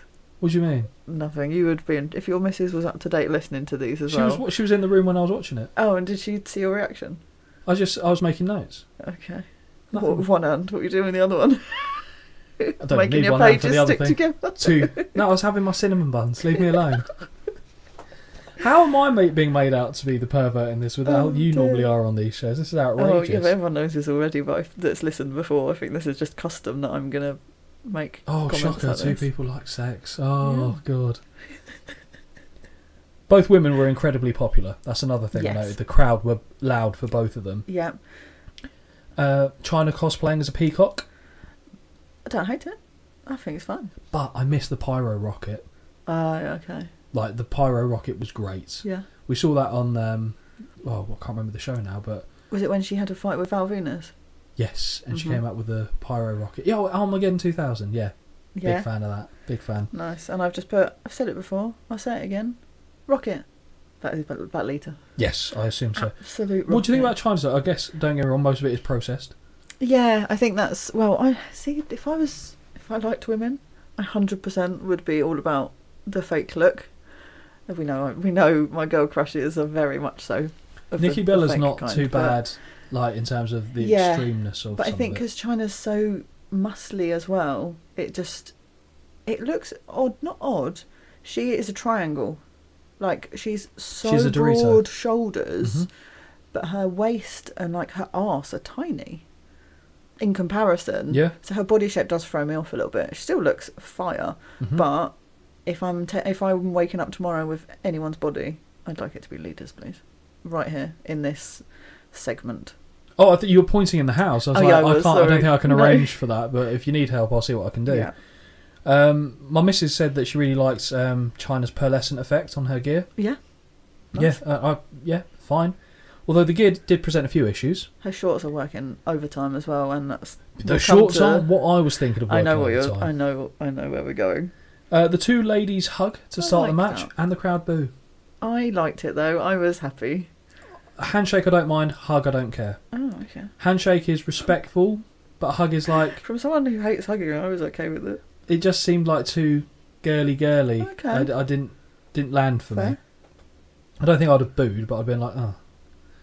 No, you'd have throw some jelly on them. That's a you thing, that's not a me thing. I'd have thrown icing, if anything. Oh, it's your cinnamon buns. Yeah, the cinnamon buns, yeah. Yeah, that would have happened. I noticed on commentary, Heyman said, oh, why couldn't they just hug for a while? I'd have watched that, Yes. that'd have been nice. And JR said, yeah, I'm sure you could have watched that for 2 hours, Yeah. or something to that effect. We start off, China overpowers Lita on Yep. a collar and elbow. Collar and elbow. She's gone over. China overpowers Lita on a collar and elbow that flips her, so she hits the ground and kind of Yes. like ricochets up, which I liked. But nicely helps her up after. I'll put that. She helps her back up indeed. Lisa then outmaneuvers China and sends her lightly back first into the corner. And I do stress, lightly. Yes. Lita counters a press slam into a sunset flip for 2, which I actually thought was very nice. Mm-hmm. Worked well. China asks for help up, but hits a small package after lulling her into a false sense of security. Yeah, small package doesn't get a laugh unless it's men either. I know. I put that and I'm looking at you to see if you're going to react. No, it only gets a little chortle when it's two guys, and I don't know Chortle. why. Good use of the word chortle. Thank you. Kick to the midsection, followed by an impactful clothesline by China. Yeah. A second is ducked, the third is not. No. Tornado DDT from Lita, who unloads with right hands. Yeah. Messy second rope clothesline from Lita gets 2. Very, Yeah. very, very messy. Yeah. And Here we see the lads go mad as China thwops a titty out. I was well confused because I was obviously watching the match, Yeah, I was. and then all of a sudden I was like, "Oh, the crowd are really into this match," and then I was like, "Why is my TV fuzzy?" Oh, tits out. Yeah, so I could spot Biscuit before the blur started. I was like, that's a different shade. Because I saw, like, when she was down on the ground, it was, like, hoiked over, and I was thinking, this has got to be close to being an issue. She gets up, and then you see a little bit of Biscuit. Yeah. And I just checked to make sure that was the case, as M confirmed that was some Biscuit she could see as well. And then the match kind of falls apart because China's trying to get her back in her top, sheath effectively. the puppy. Yeah. Thank God King wasn't on commentary for this Could you one. imagine? After that's kind of resolved, a great military press drops Lita on her face, but China lifts her off the canvas before 3. Is this just a thing that happens with Lita in matches? Yeah, I know, right? Dean Malenko did it. Yeah. I mean, we saw it on WrestleMania 3 where Hercules picked Billy Jack Haynes off the mat, Yes. and now Lita's getting the same treatment again. Gosh. Lita then quickly hooks a straight armbar, and for a second, I actually thought China tapped. Yeah. Her hand moved like Yeah. she was going to tap, and I was very confused. She then uses a head scissors to escape. Of course. And that's when Eddie slowly just loiters at the end of the entrance. He does indeed. appears as Lita nearly goes to sleep. So we get one of those classics. Honestly. Chyna then throws Lita like a rag doll. Powerbomb by Chyna is countered badly into a Hurricane Rana that gets 2. Twist of Fate countered into an ugly powerbomb that earns her a 3. Chyna shows sportswomanship and raises Lita's hand as she defends her WWF Women's title. Don't mind that, I'll be honest. Don't mind. Grade it. Oh. Taking out the biscuit. Oh, I've put two different answers. Okay. Both start with a 2. Really? I've put 2.5 out of 5, but actually, if I'm being realistic, it's probably a 2, and I'm giving it an extra half because it's Lita. Half star. Yeah, I'm not surprised by that. I think a little bit harsh, apart from the messy bit. Yeah. 1 is fine, because again, had it gone on long, I would agree. Yes. It didn't go on long, For so that the saved length it. of time, it was fine for me. So I'd give it a 1. Lita, so did you know then that Lita was 26? So she was the same age as Test. Yeah, I can believe that. Yeah. Chyna was 32. Good age. Yeah. Yeah, fine. Yeah. I'd just like to inform you of their ages. Yeah, well, I'm fine with those ones actually. Yeah. That works. Not got an issue with those. Backstage, A frosted tips. Kurt Angle with his medals. Of A course. frosted tipped Michael Cole. Oh, you put it too. Yeah, first note. A Love frosted that. tipped Michael Cole asks Angle if this closes a chapter in his life. Yeah. Angle thanks Edge and Christian for supporting him and also mentions a new Olympic ceremony that he wants to take place on Monday. Wants his medals sterilised and then a full reenactment. One part which I should have mentioned actually from the promo package going into the Benoit and Angle match is when Angle temporarily won his medals back, kissed them. And I was like, yeah, very good. Funny. Very funny. From one backstage segment, we go to a second and not last one of this little period. Vince, Triple H and Stone Cold. I made no notes whatsoever because I've even written, I don't fucking care. Wow. I just don't at this point. I thought I was the angry one. I know, sorry. We know how I feel about backstage segments. Well, this is not the era for you then. Vince says he doesn't want Triple H and Stone Cold to be the judged. Triple H and Stone Cold both say they will basically walk out victorious. Yeah. That's the gist of it. We then see the Kane and Triple H package. Hey. We see how Triple H and Stone Cold broke Kane's arm, allegedly, over the stairs, where the chair was involved, etc. And then, weirdly, Triple H challenged Kane to a chain match for his Intercontinental title. Why are you challenging Kane for a match to defend your title in a dangerous match, even if he has got one arm? Seems a little bit silly, Hunter, if you're asking me. Logic. Which you're not, but I think it's silly. I think you've been a silly boy. Yeah. I do like it, though, when they give the little package to give you the preview of why the just match the is. Just the tip. Just the tip of the not package. A game. Okay. Yeah, just the tip of the package to give me a little. I know it's not for me, but Why it gives me a little bit of stop.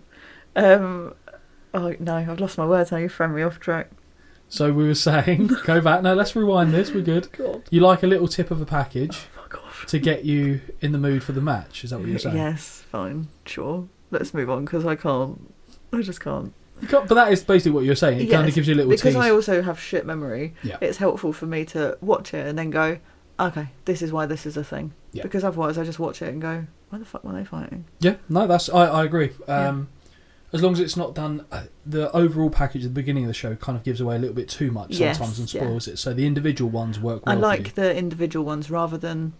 I prefer it when it's just that and not the clip at the beginning. Yep. Because that for me then ruins the element of surprise of who I'm going to see sometimes. Yeah, okay. And I'm a bit like, oh, okay. But yeah. I get it, yeah. Holly just prefers the tip of the package rather than the big one at the beginning. Fuck off. We go into the next match. Triple H with Stephanie McMahon versus Kane in a chain match for the IC title. You're shaking your head. Are you not I have to get back in the game, sorry. Right, my brain is still focusing on what you said before. Oh, I don't know what you're talking about. Right. So the match. Yes. Kane is swinging for the fences with a chain as soon as he comes to the ring. Yes. We know that you're a big fan of Triple H's look in this era. That entrance for me is the one. Yes. It's so good. That music, spitting the water. So good. And that's so effective from a distance. Yes. Like, who'd have thought You get some power on it. just doing that would be such a thing? Yeah. But it is. What do you think of Kane's look at this period? Yeah. This, again, it's the era of he's creepy. It works.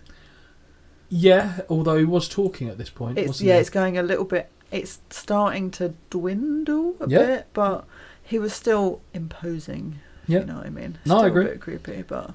Which again begs the question, why would Triple H then offer this type of matchup? I know. As the official is talking to Kane, the game blindsides him with a chain. Of course. Holly, do you remember Austin and Triple H being the tag team champions? No. So it was the two-man power trip. So their union kind of came to be not too long after WrestleMania 17. Okay. Where the main event unfolded. We see Stone Cold do a shock alignment with Vince McMahon. Right. And they became a two-man power trip, and they had all the titles of... I mean, they didn't have... Don't get me wrong. They did not hold Jerry Lynn's light heavyweight title. And I'm pretty sure that Jerry Lynn would argue that he was still the best champion in the company. But Stone Cold, WWF champion, Triple H Intercontinental champion, both hold the tag team titles. Two-man power trip. Fair play. Do you know my first comment on this match? Compared to the Junkyard Dogs chain, this is nothing. True. So I was like, oh, I've seen bigger. I've seen bigger. And we're back on the tip of the package once more. Love that. Yeah, you've seen some big chains on a few of these shows, haven't you now? Triple H works on the injured arm before the two men have the chain attached to their wrists officially. Yes. I don't recall hearing the bell. I forgot this was a thing as well. When they said it was a chain match, I genuinely thought they're just going to be able to hit each other with chains. I don't think that's an uneducated opinion on it, because for a moment I've seen chain matches. It's more like dog collar matches, I thought they were called. Yeah. But like, obviously if it's to the wrist, it's not a dog collar. Yeah. But yeah, I was well confused, and then I was like, what's the ref trying to do? Oh, attach them together. Then I heard the wrist. So Kane was kind of attached by Triple H, and then Triple H had his attached by the ref. Kane's arm is then slammed into the ring post and stairs before he hits him with a chair to the back. Yeah. Before he hits him, I assume Triple H, I can't recall that. As Kane has his arm on the announce table, Triple H connects with a second chair shot, so it was Triple H. That I liked. Yeah. I mean, we're on the outside again. Sigh. But this bit I didn't mind. Yeah. Back in the ring. Yay. And Triple H straps the chain to Kane's wrist and then his own. So that's how we get to that point. Yeah. Again, I don't think I've heard a bell sound at any point in this match. So is this match even official? I don't know, actually. I didn't even notice it, so it might have happened and I just was... What I meant to do was go back and actually see if it did, and I've just forgot, and I still don't know now if it did. Who knows? Kane whips the game with the chain, but Hunter goes to the outside and pulls, so Kane's arm is being ripped. So basically Triple H is running back up the aisleway as far as he can go, pulling on the chain, and Kane's draped over as if it's like extending his arm. I thought I'd dislike that. I didn't. No. I thought that was absolutely fine.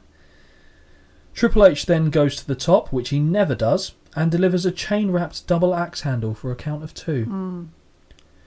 Kane's arm is then slammed into a turnbuckle before pulling him shoulder first into the steel stairs. Yes. Fine with that as well. They did well, actually, when they were working about going in and out of the ring to make sure they didn't like go through the middle ropes and then have the chain drag over there. It was done quite well. So as much as I dislike chain matches in general, the way they worked it was about as good as you probably can. Yeah. Head first into the base of the stairs before they return to the ring. Yeah. Triple H grabs a chair, but from the ring, Kane yanks the chain and Triple H runs up the stairs, colliding with the chair and the ring post. Blade job. And I actually really liked that. I like that move. It was very effective and logical. And the way that Triple H kind of dropped the chair as he hit it, clattered, it was very well done. Very well done. Great blade job.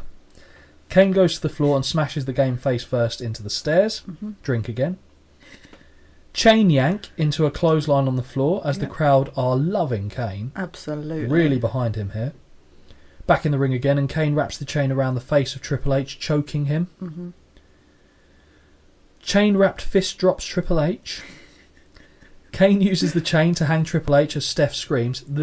I understand what they were going for, but it didn't look good because Triple H was like trying to jump to sit on the end of the ring post and the ring apron. Sorry, I didn't buy it. It didn't look good. I've put a comment on here just being like, this match is like when you go to walk the dog and you're on an extended lead and the dog goes one direction, you go the other, and you feel like your arm's going to pop out of your socket. Yep, very much so.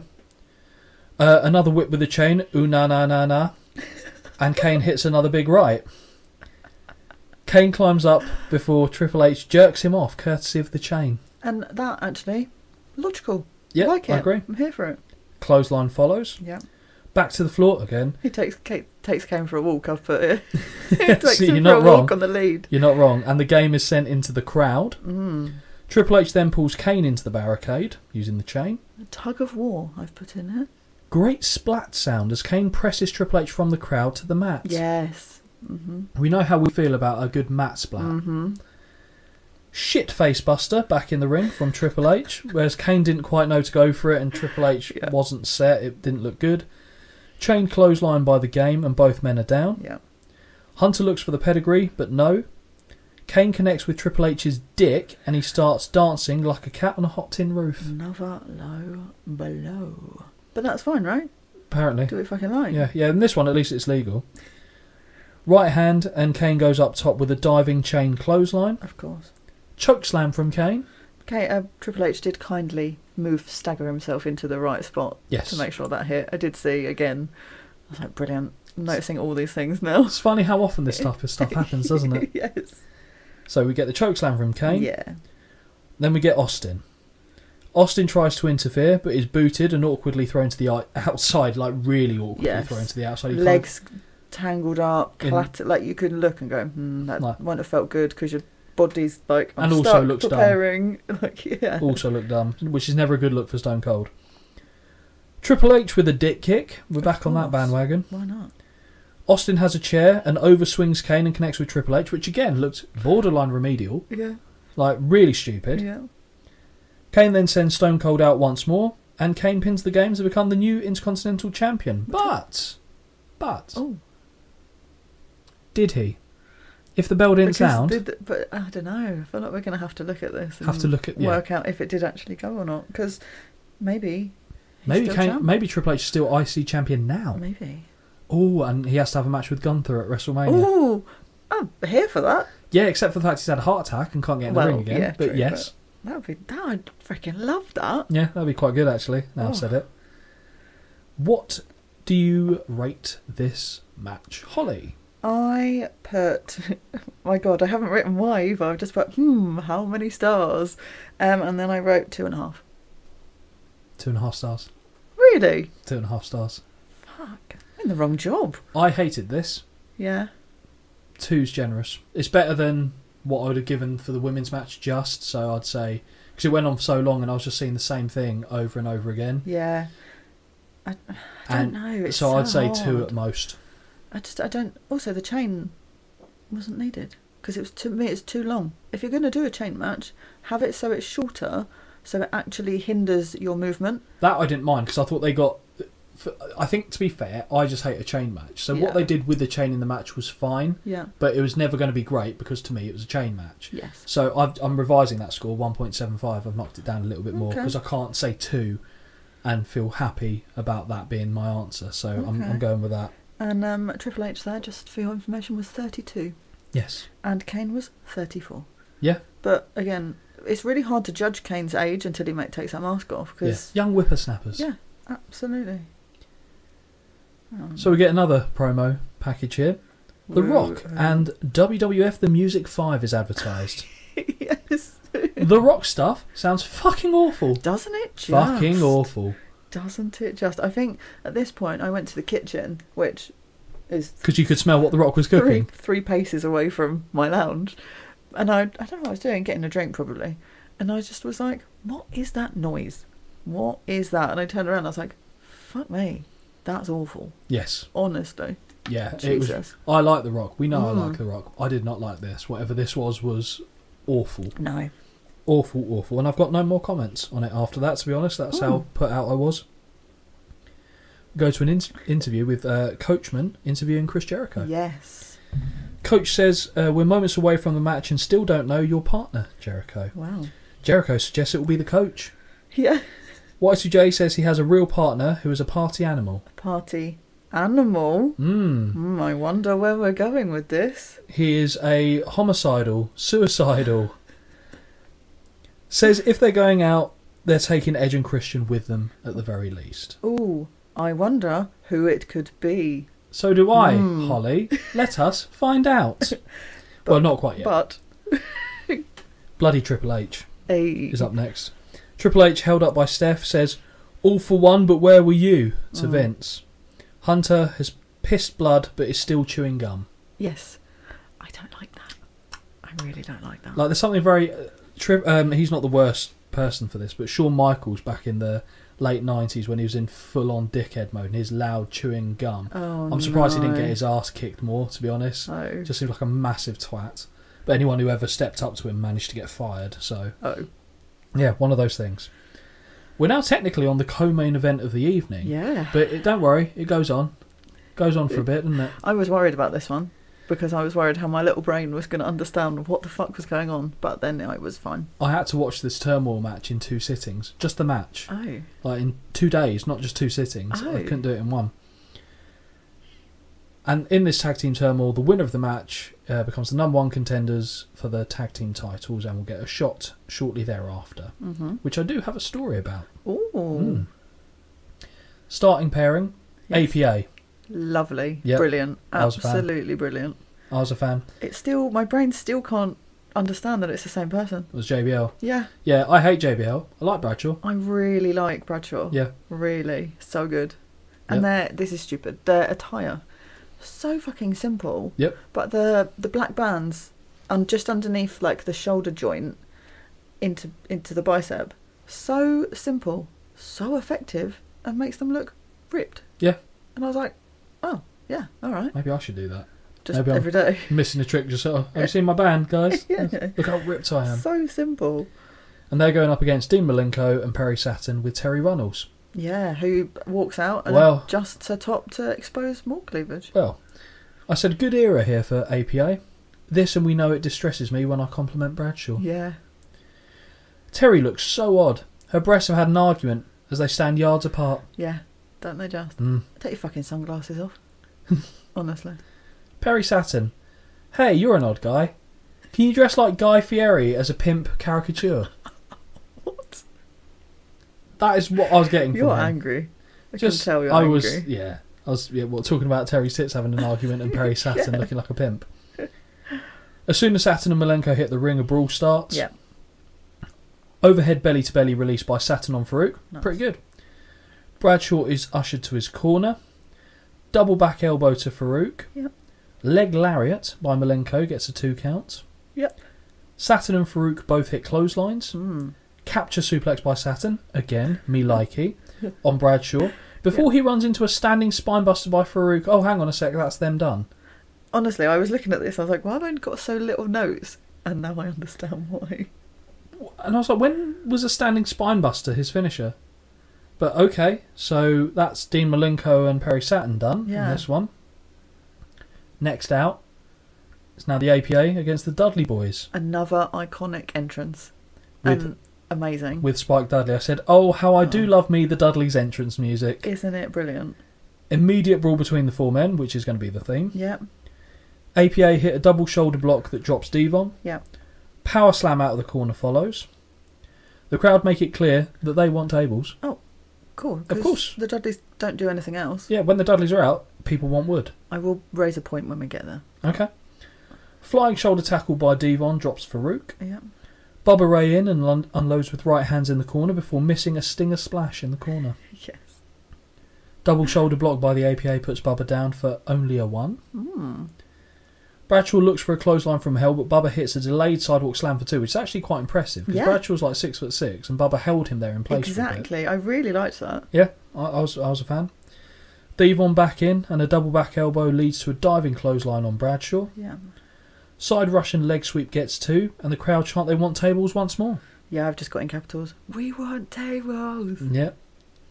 Fall away slam by Bradshaw, which I've always liked that move. Yes. Used to be called when Razor Ramon did it, the SOS, which was sack of shit. Oh, okay. I always think it's just an impressive move. Yes, it is. Because I feel like if I did that, I'd just fall down with the person on top of me. Yeah, and also like the people that he is being done to aren't Not small. No, agreed. So after fall away slam by Bradshaw, it sees both men down. Yeah. Big boot drops Devon, but Bubba Ray stops the pin. Very close, I thought it was. Very too close. Too close. Action breaks down, and Bradshaw is dropped with a Doomsday device. What up to Farouk? Devon gets shoved by Bubba Ray. Right. Yep, you do your thing. He shouts Devon. Devon looks confused. Always looks confused in these moments. It's like he never knows what's going to come next. The crowd know what's coming. And Bubba Ray shouts, "Get the tables!" Which Devon obliges. Right. Can you help me understand something? How are tables fucking allowed in this? They're not. I don't understand. They'd have got them disqualified. This is, honestly, and my brain went, I've literally written, hang on, you're allowed tables? No. But there's no DQ. What the fuck's going on? I'm so confused. So, no, that would have got them DQ'd, but that wasn't the dumbest thing I thought. Oh, okay. So, after Devon goes and sets up the table, he sets it up outside. Why? Well, why are we setting it up outside? Everyone's in the ring. We know why. Well, we do know why. It's just stupid. So, as Devon sets the table outside for no reason, Hardcore Holly appears and Alabama slams him through it, which was actually very nice. The table it was really exploded. Lovely. Really exploded. That was good. Back in the ring, and a clothesline from Hell puts Bubba down for the count of 3. Yeah. Dudleys are gone. Yeah. Mixed feelings? I just didn't get it. Didn't understand it. APA are looking good. Yeah. I'm happy with them winning. We'll get livid soon, but... Next team coming out. Oh, these guys can fuck off. APA versus X-Pac and Just Incredible with Albert. Funny enough, you said these guys could fuck off. Have you ever heard of the phrase X-Pac heat? No. So X-Pac heat is when people don't like you and they're booing you, but not for the right reasons. It's X-Pac heat. So they're not going, yeah, I love to hate you. They're just like, fuck off, go away. Okay. It's referred to as X-Pac heat. Oh, okay. So you called them dickheads. I feel like you were very much aware of what they're bringing to the table or not bringing to the table in this case. What set you off about them then? Oh, the X Factor. Oh, that's annoying. Also, we know the minute they walk out and Albert's there, I just went, brilliant, great. So it's actually not a tag match anymore, it's a 3-on-2. Because obviously he's going to get involved. Obviously. Also... Who the fuck is Justin Incredible? I had to Google him. Right, we'll cover him in a second. I assume then the ref didn't see Hardcore Holly put Devon through a table, because really the APA should have been disqualified. Yeah. And it should have been the Dudleys going up against them. Exactly. So we'll assume that he didn't see that. Wow. Maybe. These refs need their fucking eyes tested. This ref particular was getting on my fucking this one wick. was awful. Absolute pony. And so Just Incredible. He used to be in the WWF back in the 90s as Aldo Montoya, the Portuguese man of war. And he used to have a weird jockstrap mask on his face. Okay. He had his little brown hair and he'd be in like Portuguese colours. All right. I think, well, yellow as well, which isn't a Portuguese colour, but it'd be red, green, and then this yellow. He was originally part of the Clique. So the Clique was the backstage group of Shawn Michaels, Triple H, X-Pac, Diesel, Scott Hall, all being friends and kind of... Okay. Yeah, and he was on the periphery of that. Yeah. He left WWF, went to ECW, became the Just Incredible character, former ECW champion, was pretty good in ECW. He was never, for me, a top draw wrestler in any regard, but he seemed relatively versatile enough to perform a few roles. What was your research telling you about Justin? No, literally just I had to Google who he was, and I was PJ like, Polaco. I'm sure I've heard that name, but I just couldn't. I had no recollection of him whatsoever. He was in the Irrelevancy Battle Royal, if I recall, at Survivor Series 2001. Right. Yeah. So that kind of says where he was positioned within the company. I see. Although we'll see how it unfolds on this evening in the Tag Team Turmoil. Mm-hmm. X-Pac looks fucking weird without a beard. Albert and Just Incredible look weird, full stop. Yes. At what point was... Right. Albert and Scotty 2 Hotty. This was later. Okay, thank you. That answers the question. I was just like, when 2002. When was that a thing? 2002. Cool. That I loved, but this, not so much. So we get a spinning heel kick by X-Pac, which drops Farouk, but the big man hits a hard backbreaker in response. Messy backbreaker. Awful. Yeah, because he kind of twists him and throws him down at the same time. So he's obviously not a popular man. Bradshaw tags in, and a clothesline and a suplex follow to the former 1-2-3 Kid. Mm-hmm. The laid-back suplex is too near the ropes, and X-Pac he hooks both feet on the ropes to break the pin. Yeah. On the floor, and Bradshaw is beating both Credible and X-Pac before a pump kick by Albert floors him. You're livid. Honestly, you are livid. I've literally put outside action. Great. Hello now. Hello now. Outside action. It's too cold for that. Actually, yeah. I'll uncross my legs. X-Pac looks awful here and is visibly talking to Bradshaw. Yeah. On the floor. Yeah. Back in the ring, and Bradshaw hits a power slam on Credible, and both men are down. Mm-hmm. Farouk in with an ugly ass body slam on Credible, and an uglier second rope leg drop for 2. Yeah. Credible plants Farouk's face into the canvas before tagging out. X-Pac then chokes Farouk in the corner. 400th power slam of the match gets a 2 by Farouk. Of course. Bradshaw back in. He catches X-Pac for a fallaway slam and boots Justin Credible while still carrying X-Pac, which I liked. Nice. Albert grabs the leg, causing X-Pac to fall on top of Bradshaw, and after a decent run, the APA are eliminated by pinfall. Fucking livid. Absolutely fucking livid. So you weren't behind X-Pac and Justin Credible? No. No X-Factor for you, okay. Do you know what, though? I know they're the tag team, but it'd be more fucking believable if Albert was just in, like, actually wrestling. Swap out for one of them. Just annoys me. Yeah. Well, your move would soon improve, of course, because the next tag team out is X-Pac and Justin Credible with Albert against the Hardys. Well, it did improve a little. I just noticed at this moment that Albert's arms are a different colour to his body and head. Yes. You spot that as well? Yes. Brilliant. Okay. Also, I did a little age Googling here. Go on then. Just because, I wanted to. Hit me with it. And I only did it on the Hardys, actually. Oh, okay. Matt was 27. Yeah. And Jeff was 24. Yeah. I was like, all right, lovely, great. Is that a good age? For me, is that his look is... I don't disagree. I think this is his best look, to be honest. Holly doesn't care about that, as we see prime Jeff Hardy.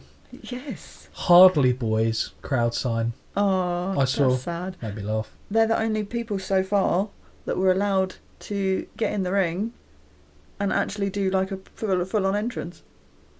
Yes, they were.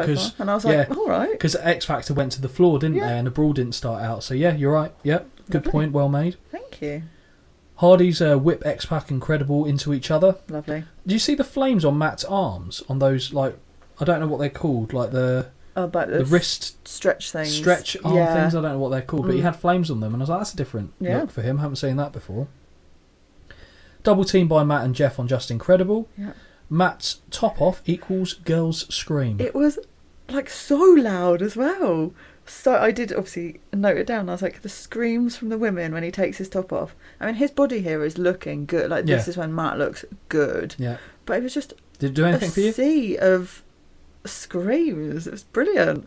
I did think... Would you have been screaming? Oh, yeah, for sure. Brilliant. But I would have probably been screaming, Jeff, take yours off. Yeah. But... Jeff, you prude. Yeah. But the scream was so loud that Jeff actually looks around in the ring to see what's happening, and he sees his brother with his titties out. I imagine he's doing an eye roll as well. Like, oh, right. Yeah, that's my thing, mate. Come on. Low bridge by X-Pac sees Jeff go to the floor. That also, the way he flips out the ring, impressive. Yeah. And it just makes it look more believable. Yeah, that's fair. Jeff is then sent dick first into the ring post. The second and not final one of the night. Right. Yeah. Holly's got the ice pack at the ready. Is that where we're going with this? What have you put? Never thought I'd be jealous of a ring post. Oh, what is wrong with me? Wait until you get to it. There's a comment I've got in this 2 lines time, which I think you'll appreciate. Okay. Because I thought about putting the ice pack comment here, but I thought, no, there'll be something else. There's another one. Yeah, there is. There's another one coming. Yeah. Ref has to idiotically... What the fuck? Ref has to idiotically pretend he doesn't see Albert press Jeff back into the ring. He looks at him and goes, oh shit. Yeah. Looks away and then looks back afterwards and pretends he didn't see it. Here we go. Hey. Bronco Buster by X-Pac on Jeff, and Holly wishes she could trade places with X-Pac. That's exactly what I put. Of course you did. Oh my god. I need to see someone. This is ridiculous. Well, you can see a lot of things with from that position. Jeff avoids being double teamed by hitting both men with drop kicks. Matt gets tagged in. Hardy drops X-Pac and Credible before connecting with a second rope leg drop to X-Pac. Yeah. Credible is sent tumbling to the floor. Poetry in Motion lands cleanly on X-Pac. Love that. Very nice. Jeff goes to the apron and shouts, "Swanton!" Yes. Before climbing up and hitting it. And it's a lovely swanton. It is. It's overshot a little bit. Yeah. But it's lovely and it's fucking pointless. Matt makes the obvious cover, allowing Albert to pull him out. Yeah. Ref? You know. Ref? DQ ref? Honestly. Bitch. Jeff goes flying over the top and lands on the big man. How do you feel about that? Because Jeff doesn't often do that particular high flying, but he didn't go through the ropes. So Albert took it well. Exactly. I'm safe. all right with it.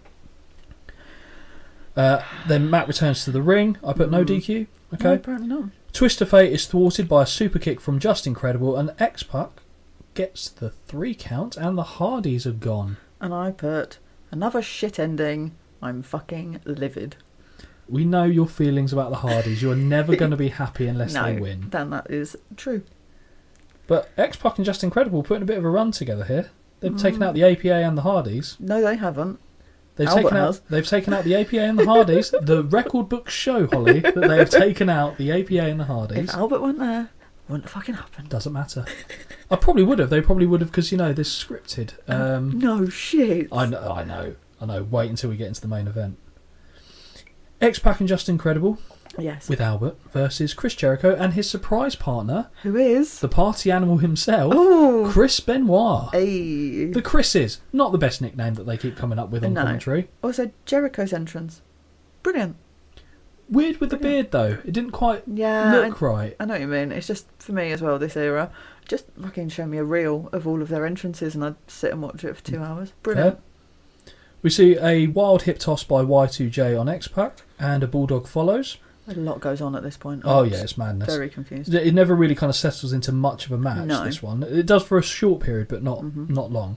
Jericho goes over the top, but is caught by Albert. Of course. The Bald Nuisance drives Jericho's back into the ring post. X-Pac is meanwhile choking Benoit, one of his favourite moves, apparently. Albert presses Y2J into guillotining the barricade, which I actually thought was quite good. And I think fucks Jericho's mouth up a little bit. Yes, it does, yeah. Benoit is hit with a nice corner-seated bomb by Credible, so he's holding onto the ropes and Credible pulls the legs, gets some momentum on it and sits down for the powerbomb. I like that. I've put a note here that I have complained. I understand why it happens. Obviously, when I write the notes, I can't tell the future. I don't know what's going to happen.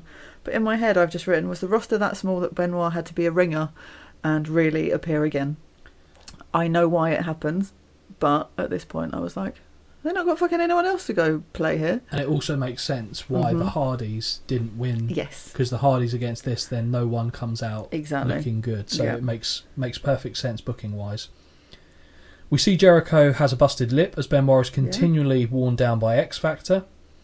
A flipping clothesline by X-Pac, who takes a moment to taunt. Yeah, of course. Bronco Buster misses. Yes.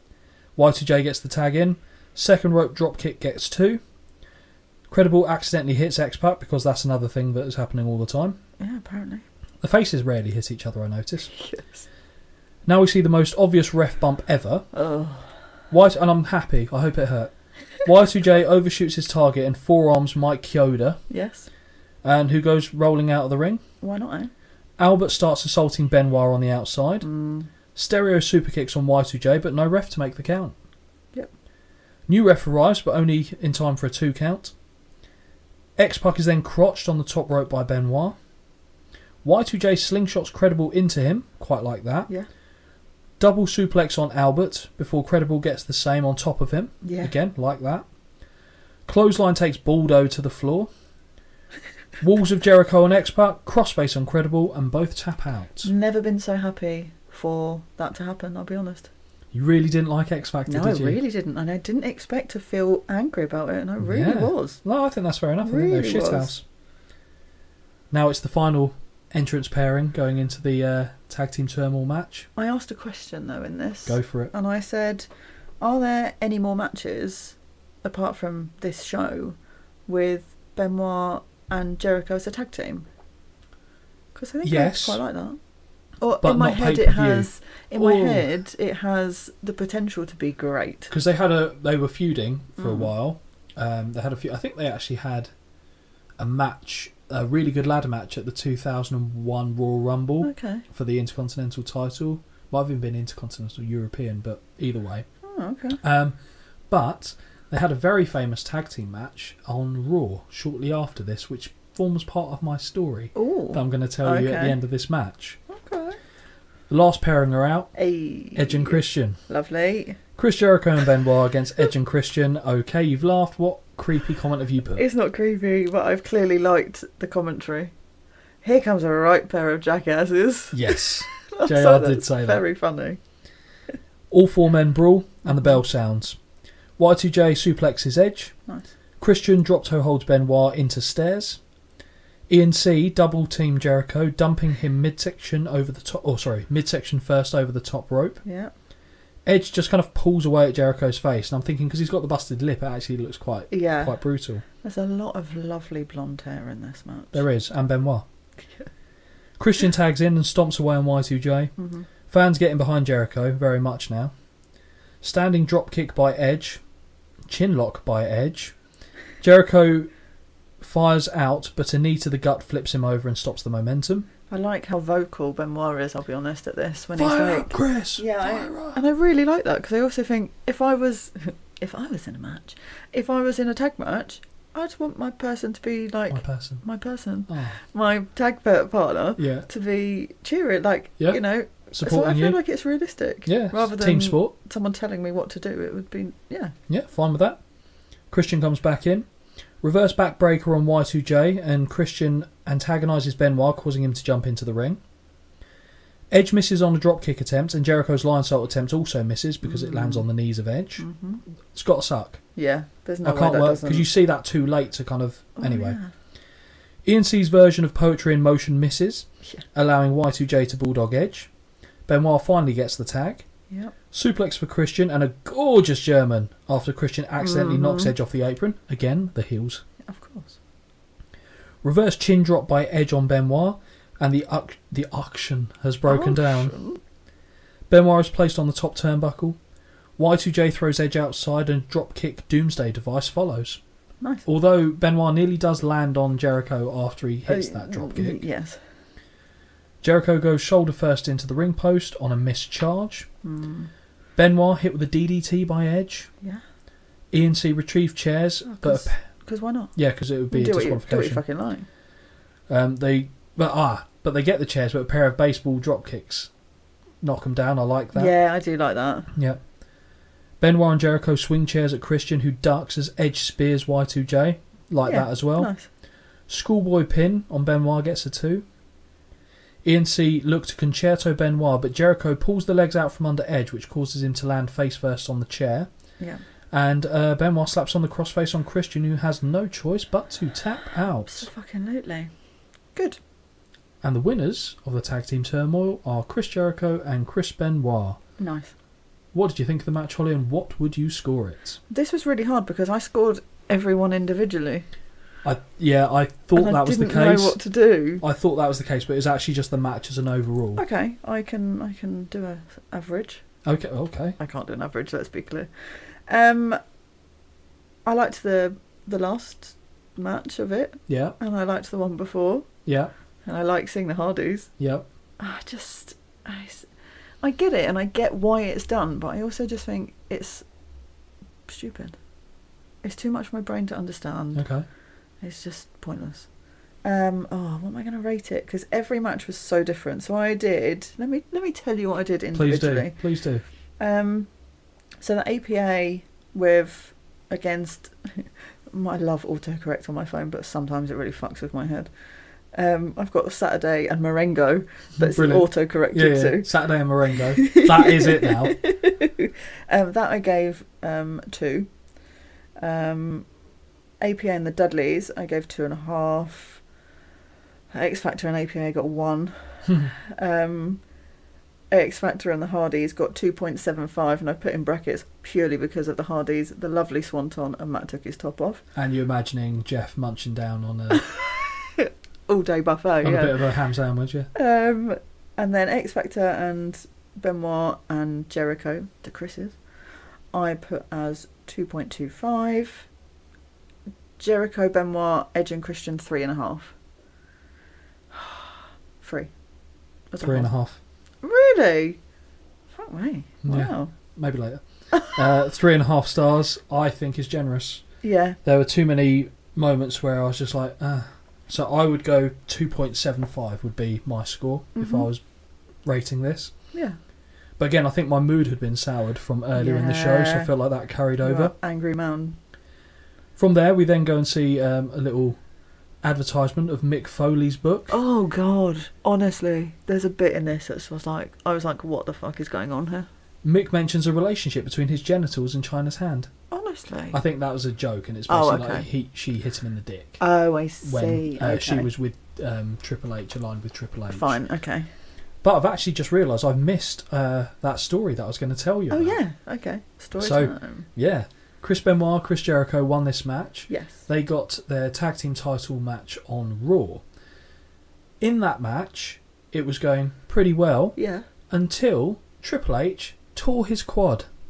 Oh, it's that match. And the footage, is so I think it was, I can't remember if it was he went to do a pedigree on the outside, but there's a moment where he also runs in the ring and you see his leg give way as he clobbers Jericho from behind, because I think Jericho's got the walls on Stone Cold, and Triple H clobbers in from behind, but his leg's gone, and he continued the match. He did, didn't he? But and you see him carried hobbling up the stage. Yes. And this saw him out of action till January of the following year. Wow. So bear in mind, this is May. Wow. So this was the first really big injury he had that saw him out for a while. Then he came back as a face and challenged Chris Jericho that year at Mania, because they kind of linked that storyline. It'd be interesting to watch that episode of Raw. Yeah, I think. Yeah, I could just watch it in my free time, to be fair. But to be fair, we could pick it as the next thing that we review. That'd be quite after interesting, that. actually. But that was how it happened. I'm pretty sure it was the night after this show. Jeez. Yep. So that was the story for you. Thank you. We now see a Stone Cold and Undertaker package. Yeah. This shows Stone Cold's psychosis. His name is Stone Cold Steve Austin. He's the WWF champion, and he cannot be stopped. And if I hear that once, I hear that 40,000 times. I put take a drink every time someone says my name is, because for some reason that's a thing. Stone Cold brings Undertaker's wife Sarah into the story. So this eventually, I think, devolved into the stalker angle that culminated down the line a few pay-per-views away from now with Undertaker. But basically Stone Cold pranked Undertaker into thinking that his wife had been in a serious car accident, and Undertaker was like, no, you do not bring my wife into this. In terms of the stalking side of things, it was teased that it could be several people, and we see an individual who's then been very creepy, following Sarah around, getting far too close for comfort. It's later revealed that that is DDP. So DDP is the stalker of Sarah. The issue with the story itself, other than the fact it's stalking, which is just a bit uncomfortable in general, and I'll come on to your thoughts on that in a sec, was the fact that Undertaker just completely killed DDP. Took all the momentum out of him. There's no... As soon as it found out, it's DDP, they had a match, Undertaker kills him, the end. It's not like a proper rivalry that generates off the back of that. As far as the storyline goes, it was a little bit unsettling. I mean, I can't speak from the standpoint of a woman. And I guess, to be fair, you were very young at the time, so I guess you didn't really have a concept of it. No. But what awareness did you have of this story? None at all? Fucking none. Really? None. My memory is so bad. But I don't remember that even being a thing. Well, it was done so quickly and so irrelevantly. I don't mind them pulling on things from outside of wrestling, not in all instances, but in some cases to enhance a story. Yeah. But when they do something that could be deemed to be a little bit controversial from the stalking side of things, it's a very real problem in the world. Probably more prevalent now in terms of, obviously, with social media and media being the way it is. Well, we've even seen some wrestlers try almost be abducted by their stalkers, haven't they? Sonya Deville you're referring to there. So you know more about this story than me. What was the gist of it? My memory is so piss poor. But I'm pretty sure, didn't the person actually get their hands on her? Yeah, I think so. And then obviously she had to go to court and get all that sorted. But you just think it's petrifying. Yeah, of course it is. Petrifying. Yeah, it's got to be quite worrying to me. I mean, regardless of the fact that you're in wrestling. Well, to be fair, Sarah isn't. So but if you're Sonya Deville is a tough woman. She'd like to do MMA and stuff like that. Square up. Exactly, which I thought was actually very good. So I'm sad she stopped doing that. But it's got to be a little bit concerning to think that that is a very realistic possibility, and it shouldn't be the case. But I think my issue more with the storyline comes from the fact that it didn't it wasn't used well. Right, okay. What came as a result of it. If you want to use it, okay, if all parties are happy with it. Yeah. But you've got to have some meat on the bone, not just like a throwaway, oh, okay, it's done Yes. idea. That Like, was my... We just have a match and it's finished. Yeah, because then you don't need that bit leading up to it. Just have the True, match. true. Just have DDP stalk Undertaker and then have that. Yeah, that's true. I don't know, it actually. just seemed like a waste, if you ask me. Okay. And that's kind of touched upon in this package. This package again, Sorry, isn't I it? can't Really help is. it. Doesn't matter the size of the package, it's just the No. word package. Yeah. Stone Cold says, I'll be wearing the Undertaker's arse on my feet. Yeah. I was debating doing the impression and changed my mind. I don't Oh. think I can do a Stone Cold sentence properly yet. Undertaker says, you better give your soul to the Lord because your arse is mine. Is it prison rules? It's very odd. Yeah, so he's going to be wearing his arse on his feet, and he owns his arse. It's a lot of arse, Yeah, it's a lot of arse work. play, yeah. Yeah, a lot of arse play. Brilliant.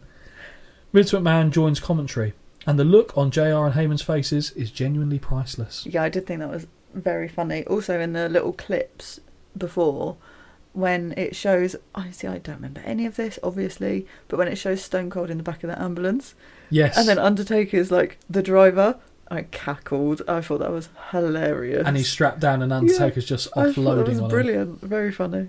Very funny. Speaking of which, it is now time for the main event of the evening. Yes, I paused before then and I was like, oh, there's only 30 minutes left. Interesting. And Only. but by that point, McMahon hadn't even come out yet, and he takes about 5 minutes to walk Yep. down, so hey-o. Just let's remember she said only. Oh, but we get one of the best entrances that you hate. Stone Cold Steve Austin defending his WWF title against The Undertaker in a no-holds-barred match. Yes. American Deadass walks out to keep rolling, and it looks wrong. Come out on your where's bike the or bi- don't come out to the music. I literally was like, where's the bike? I love the music, as we know, and that is why I love the entrance, because of the music. But where's the bike? Yeah, it looks Did he wrong. leave it at home? Because he took so long, I was like, oh, he must be positioning to come out. Exactly. And then he didn't. I was like, oh, you just come out looking like a bitch. Yeah. Okay. As Stone Cold walks out, Taker meets him in the aisle for a good old Donnybrook. Of course. Oh, this... Sorry, I'm going to No, interrupt go. you here, and we're Go going to for it. segue off, so make sure you know where you are in your notes. My thumb is on it. Have you heard the rumours circulating for WrestleMania that's No. in Philly No? of a potential match, maybe, Okay. or segment with Austin and Rocky Balboa himself? Sylvester Stallone? Yep. What? Because it's in Philly, Okay. and Stallone has been on the circuit recently and talking about how doing your own stunts is very dangerous. No shit. Because one of the bumps he took from one of his movies that has caused him to have several surgeries is one he took from Stone Cold Steve Austin. What was this in? The Condemned or In the something? The Expendables. Okay. And he's been talking about that quite a lot. Right. And I wonder... And that's the rumour. I wonder if there's going to be a Rumble in Philly. Is that you speculating? I just think But that's going to be I weird. think it's going to happen. Okay, but if Stallone... What would you rather? Who's Those the face? two have a little head-to-head, or another funny, like, Snoop Dogg come out again? I with The wouldn't mind Miz? seeing Shane McMahon blow out both his knees again. But the only thing I don't understand about that is that how would that work? Because I don't know. Rocky's not going to get booed and Stone Cold's not going to get booed. I know. So it's going to be a bit of a mess. But So they'll need someone to come It's- out to take the abuse. it's So, a The thing. Miz, there you go. Yeah. That was what will happen. The Miz Yeah. will come out, get a punch from Stallone and then a stunner from Stone Cold. Absolutely. Yeah. But I'm just putting it out there now. I think it's going to happen. Okay, well, we'll see how our bets go when it comes to Yay. Mania.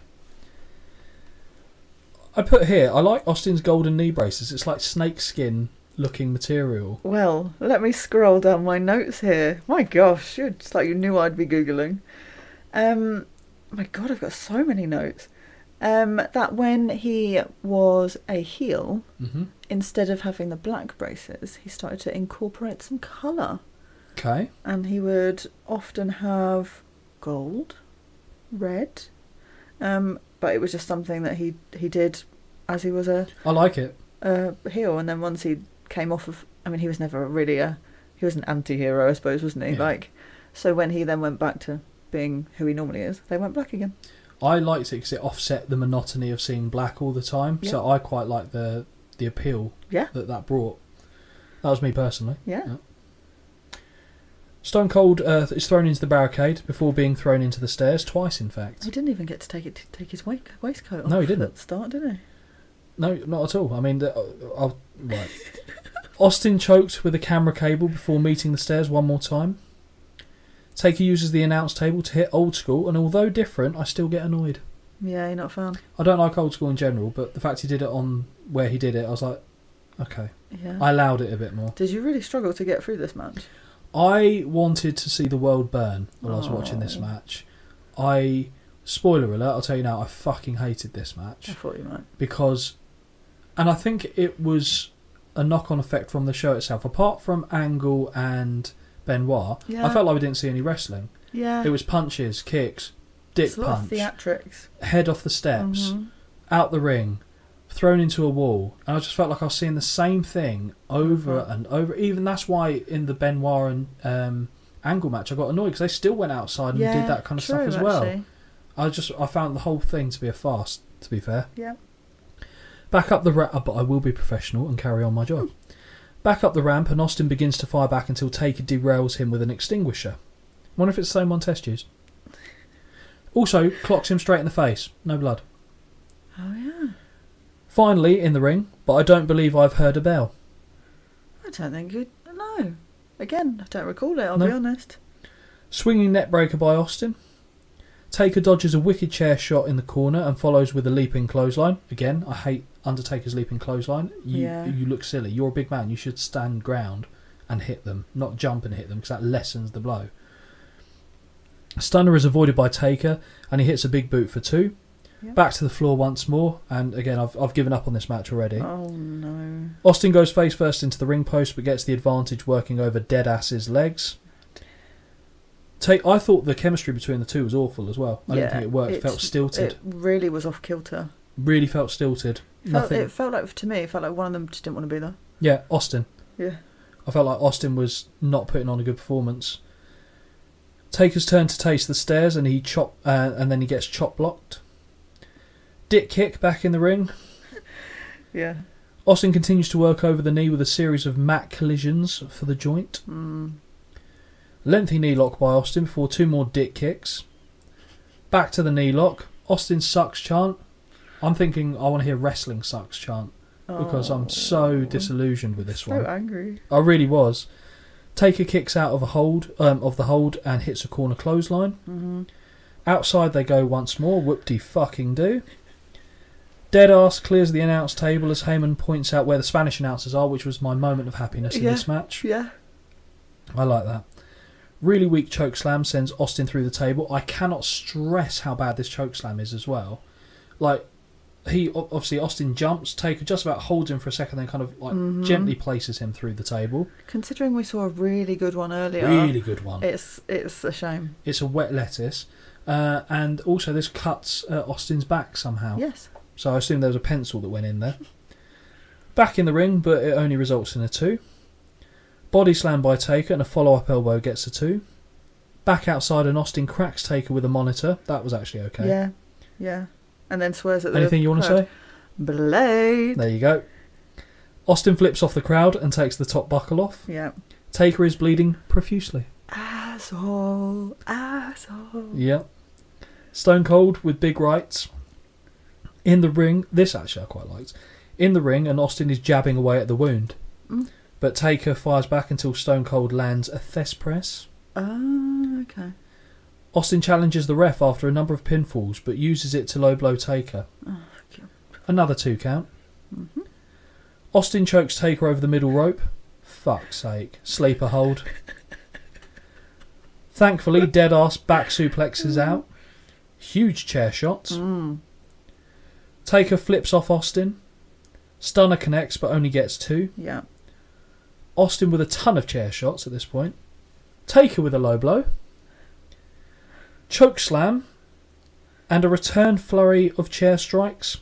Yeah. Triple H appears. Finally, we see the last ride. And then I was like, oh, here we fucking go. Triple H appears. Chair shot for him. And another for Austin. McMahon breaks the pin now. Yeah, of course he does. Taker unloads and Austin accidentally chair shots McMahon. Fine with that. All right. Sledgehammer. Yeah. Finally, fucking finally, that is the 3 count. Austin crawls over, pins Taker, 1, 2, 3, defends the title. What happens after that? Well, there's one bit that really fucking annoyed me, is where Undertaker is pointing at his neck saying, "As was Sarah." What you alluding to? Kane comes out. Oh, yeah, he does. He comes down too late. I'm querying it now. Yep. Do you think it was all meant to finish that way? Like, I feel like the result would have been the same. But in my head, I watched the end and I thought, was Kane meant to come out earlier? Because it all just looked a bit like chaos and mess. And then I was like, oh, was he meant to come out then? But then they've heard the shout in their ear of, we're done for time, like this is over. Or was it just shit? Honest answer, I couldn't give a fucking shit. Yeah. In actual answer of your question, yeah, I think it happened as it was supposed to. Okay. I think because if Kane came out earlier, yeah, then he's got to defend Undertaker, and Undertaker can't really then lose. Yeah. So I feel true. like Kane, in theory, was getting his arm attended to. When he realised something was going on, he got there too late. So I think that was probably fully intended. Yeah. What did you think of this match? And what would you score it? More in and out of than the Okie Kokie, I tell you. Yeah. What would I score it? It's the one match I haven't written a score for. I think I was so happy it was finished, I'll be honest. I would give it 2. Let's be generous. 2.5. 3.25 is what we scored here. Really? And I strongly disagree with that. For me, it's 1 star That's at best. Really high. 1 star at best, this for me, because it wasn't a match. No. It was, and I say I don't like the American Badass. I don't. I like Stone Cold. Yeah. Undertaker can have good matches. Yeah. This was abhorrent. It was awful. So One of the odd. worst This is the most frustrated I've been watching a match, and I've really? seen WrestleMania 2. And don't get me wrong, it's nowhere near as bad as the boxing match nonsense, but I can't think of a match that I've disliked more than this one. Oh, really? Personally, it was that bad, I thought. God. And I think it was overall the show itself. Whilst there was a few good moments, every match felt like the same. Disappointing, wasn't it? Like they all went to the outside. And I know it's the Attitude Era. Yes. But we've seen shows around this time where that isn't the case, where we've enjoyed stuff. And we've seen some really good matches. We have. This, for me, the one bright spark, like I said, was Benoit and Angle, and even that was hampered by the same nonsense that all the other matches were affected by. True. So, I guess the ultimate thing is, what would you grade this show? So we've graded the matches individually. Out of 10, what does this get? Out of 10?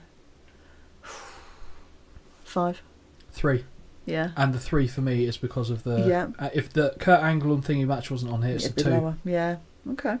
Yeah, sorry, thanks for the suggestion for the show. Yeah, of course. But we've got to give our honest feedback, Yeah. and I don't think it's a sign that you've picked a bad show, because like I said, it's a show that's up for review. Picked shocking shows. Yeah, Battleground was probably... That was hard to get through. Oh, actually, is Battleground worse than this? I would have put Battleground worse because it's longer.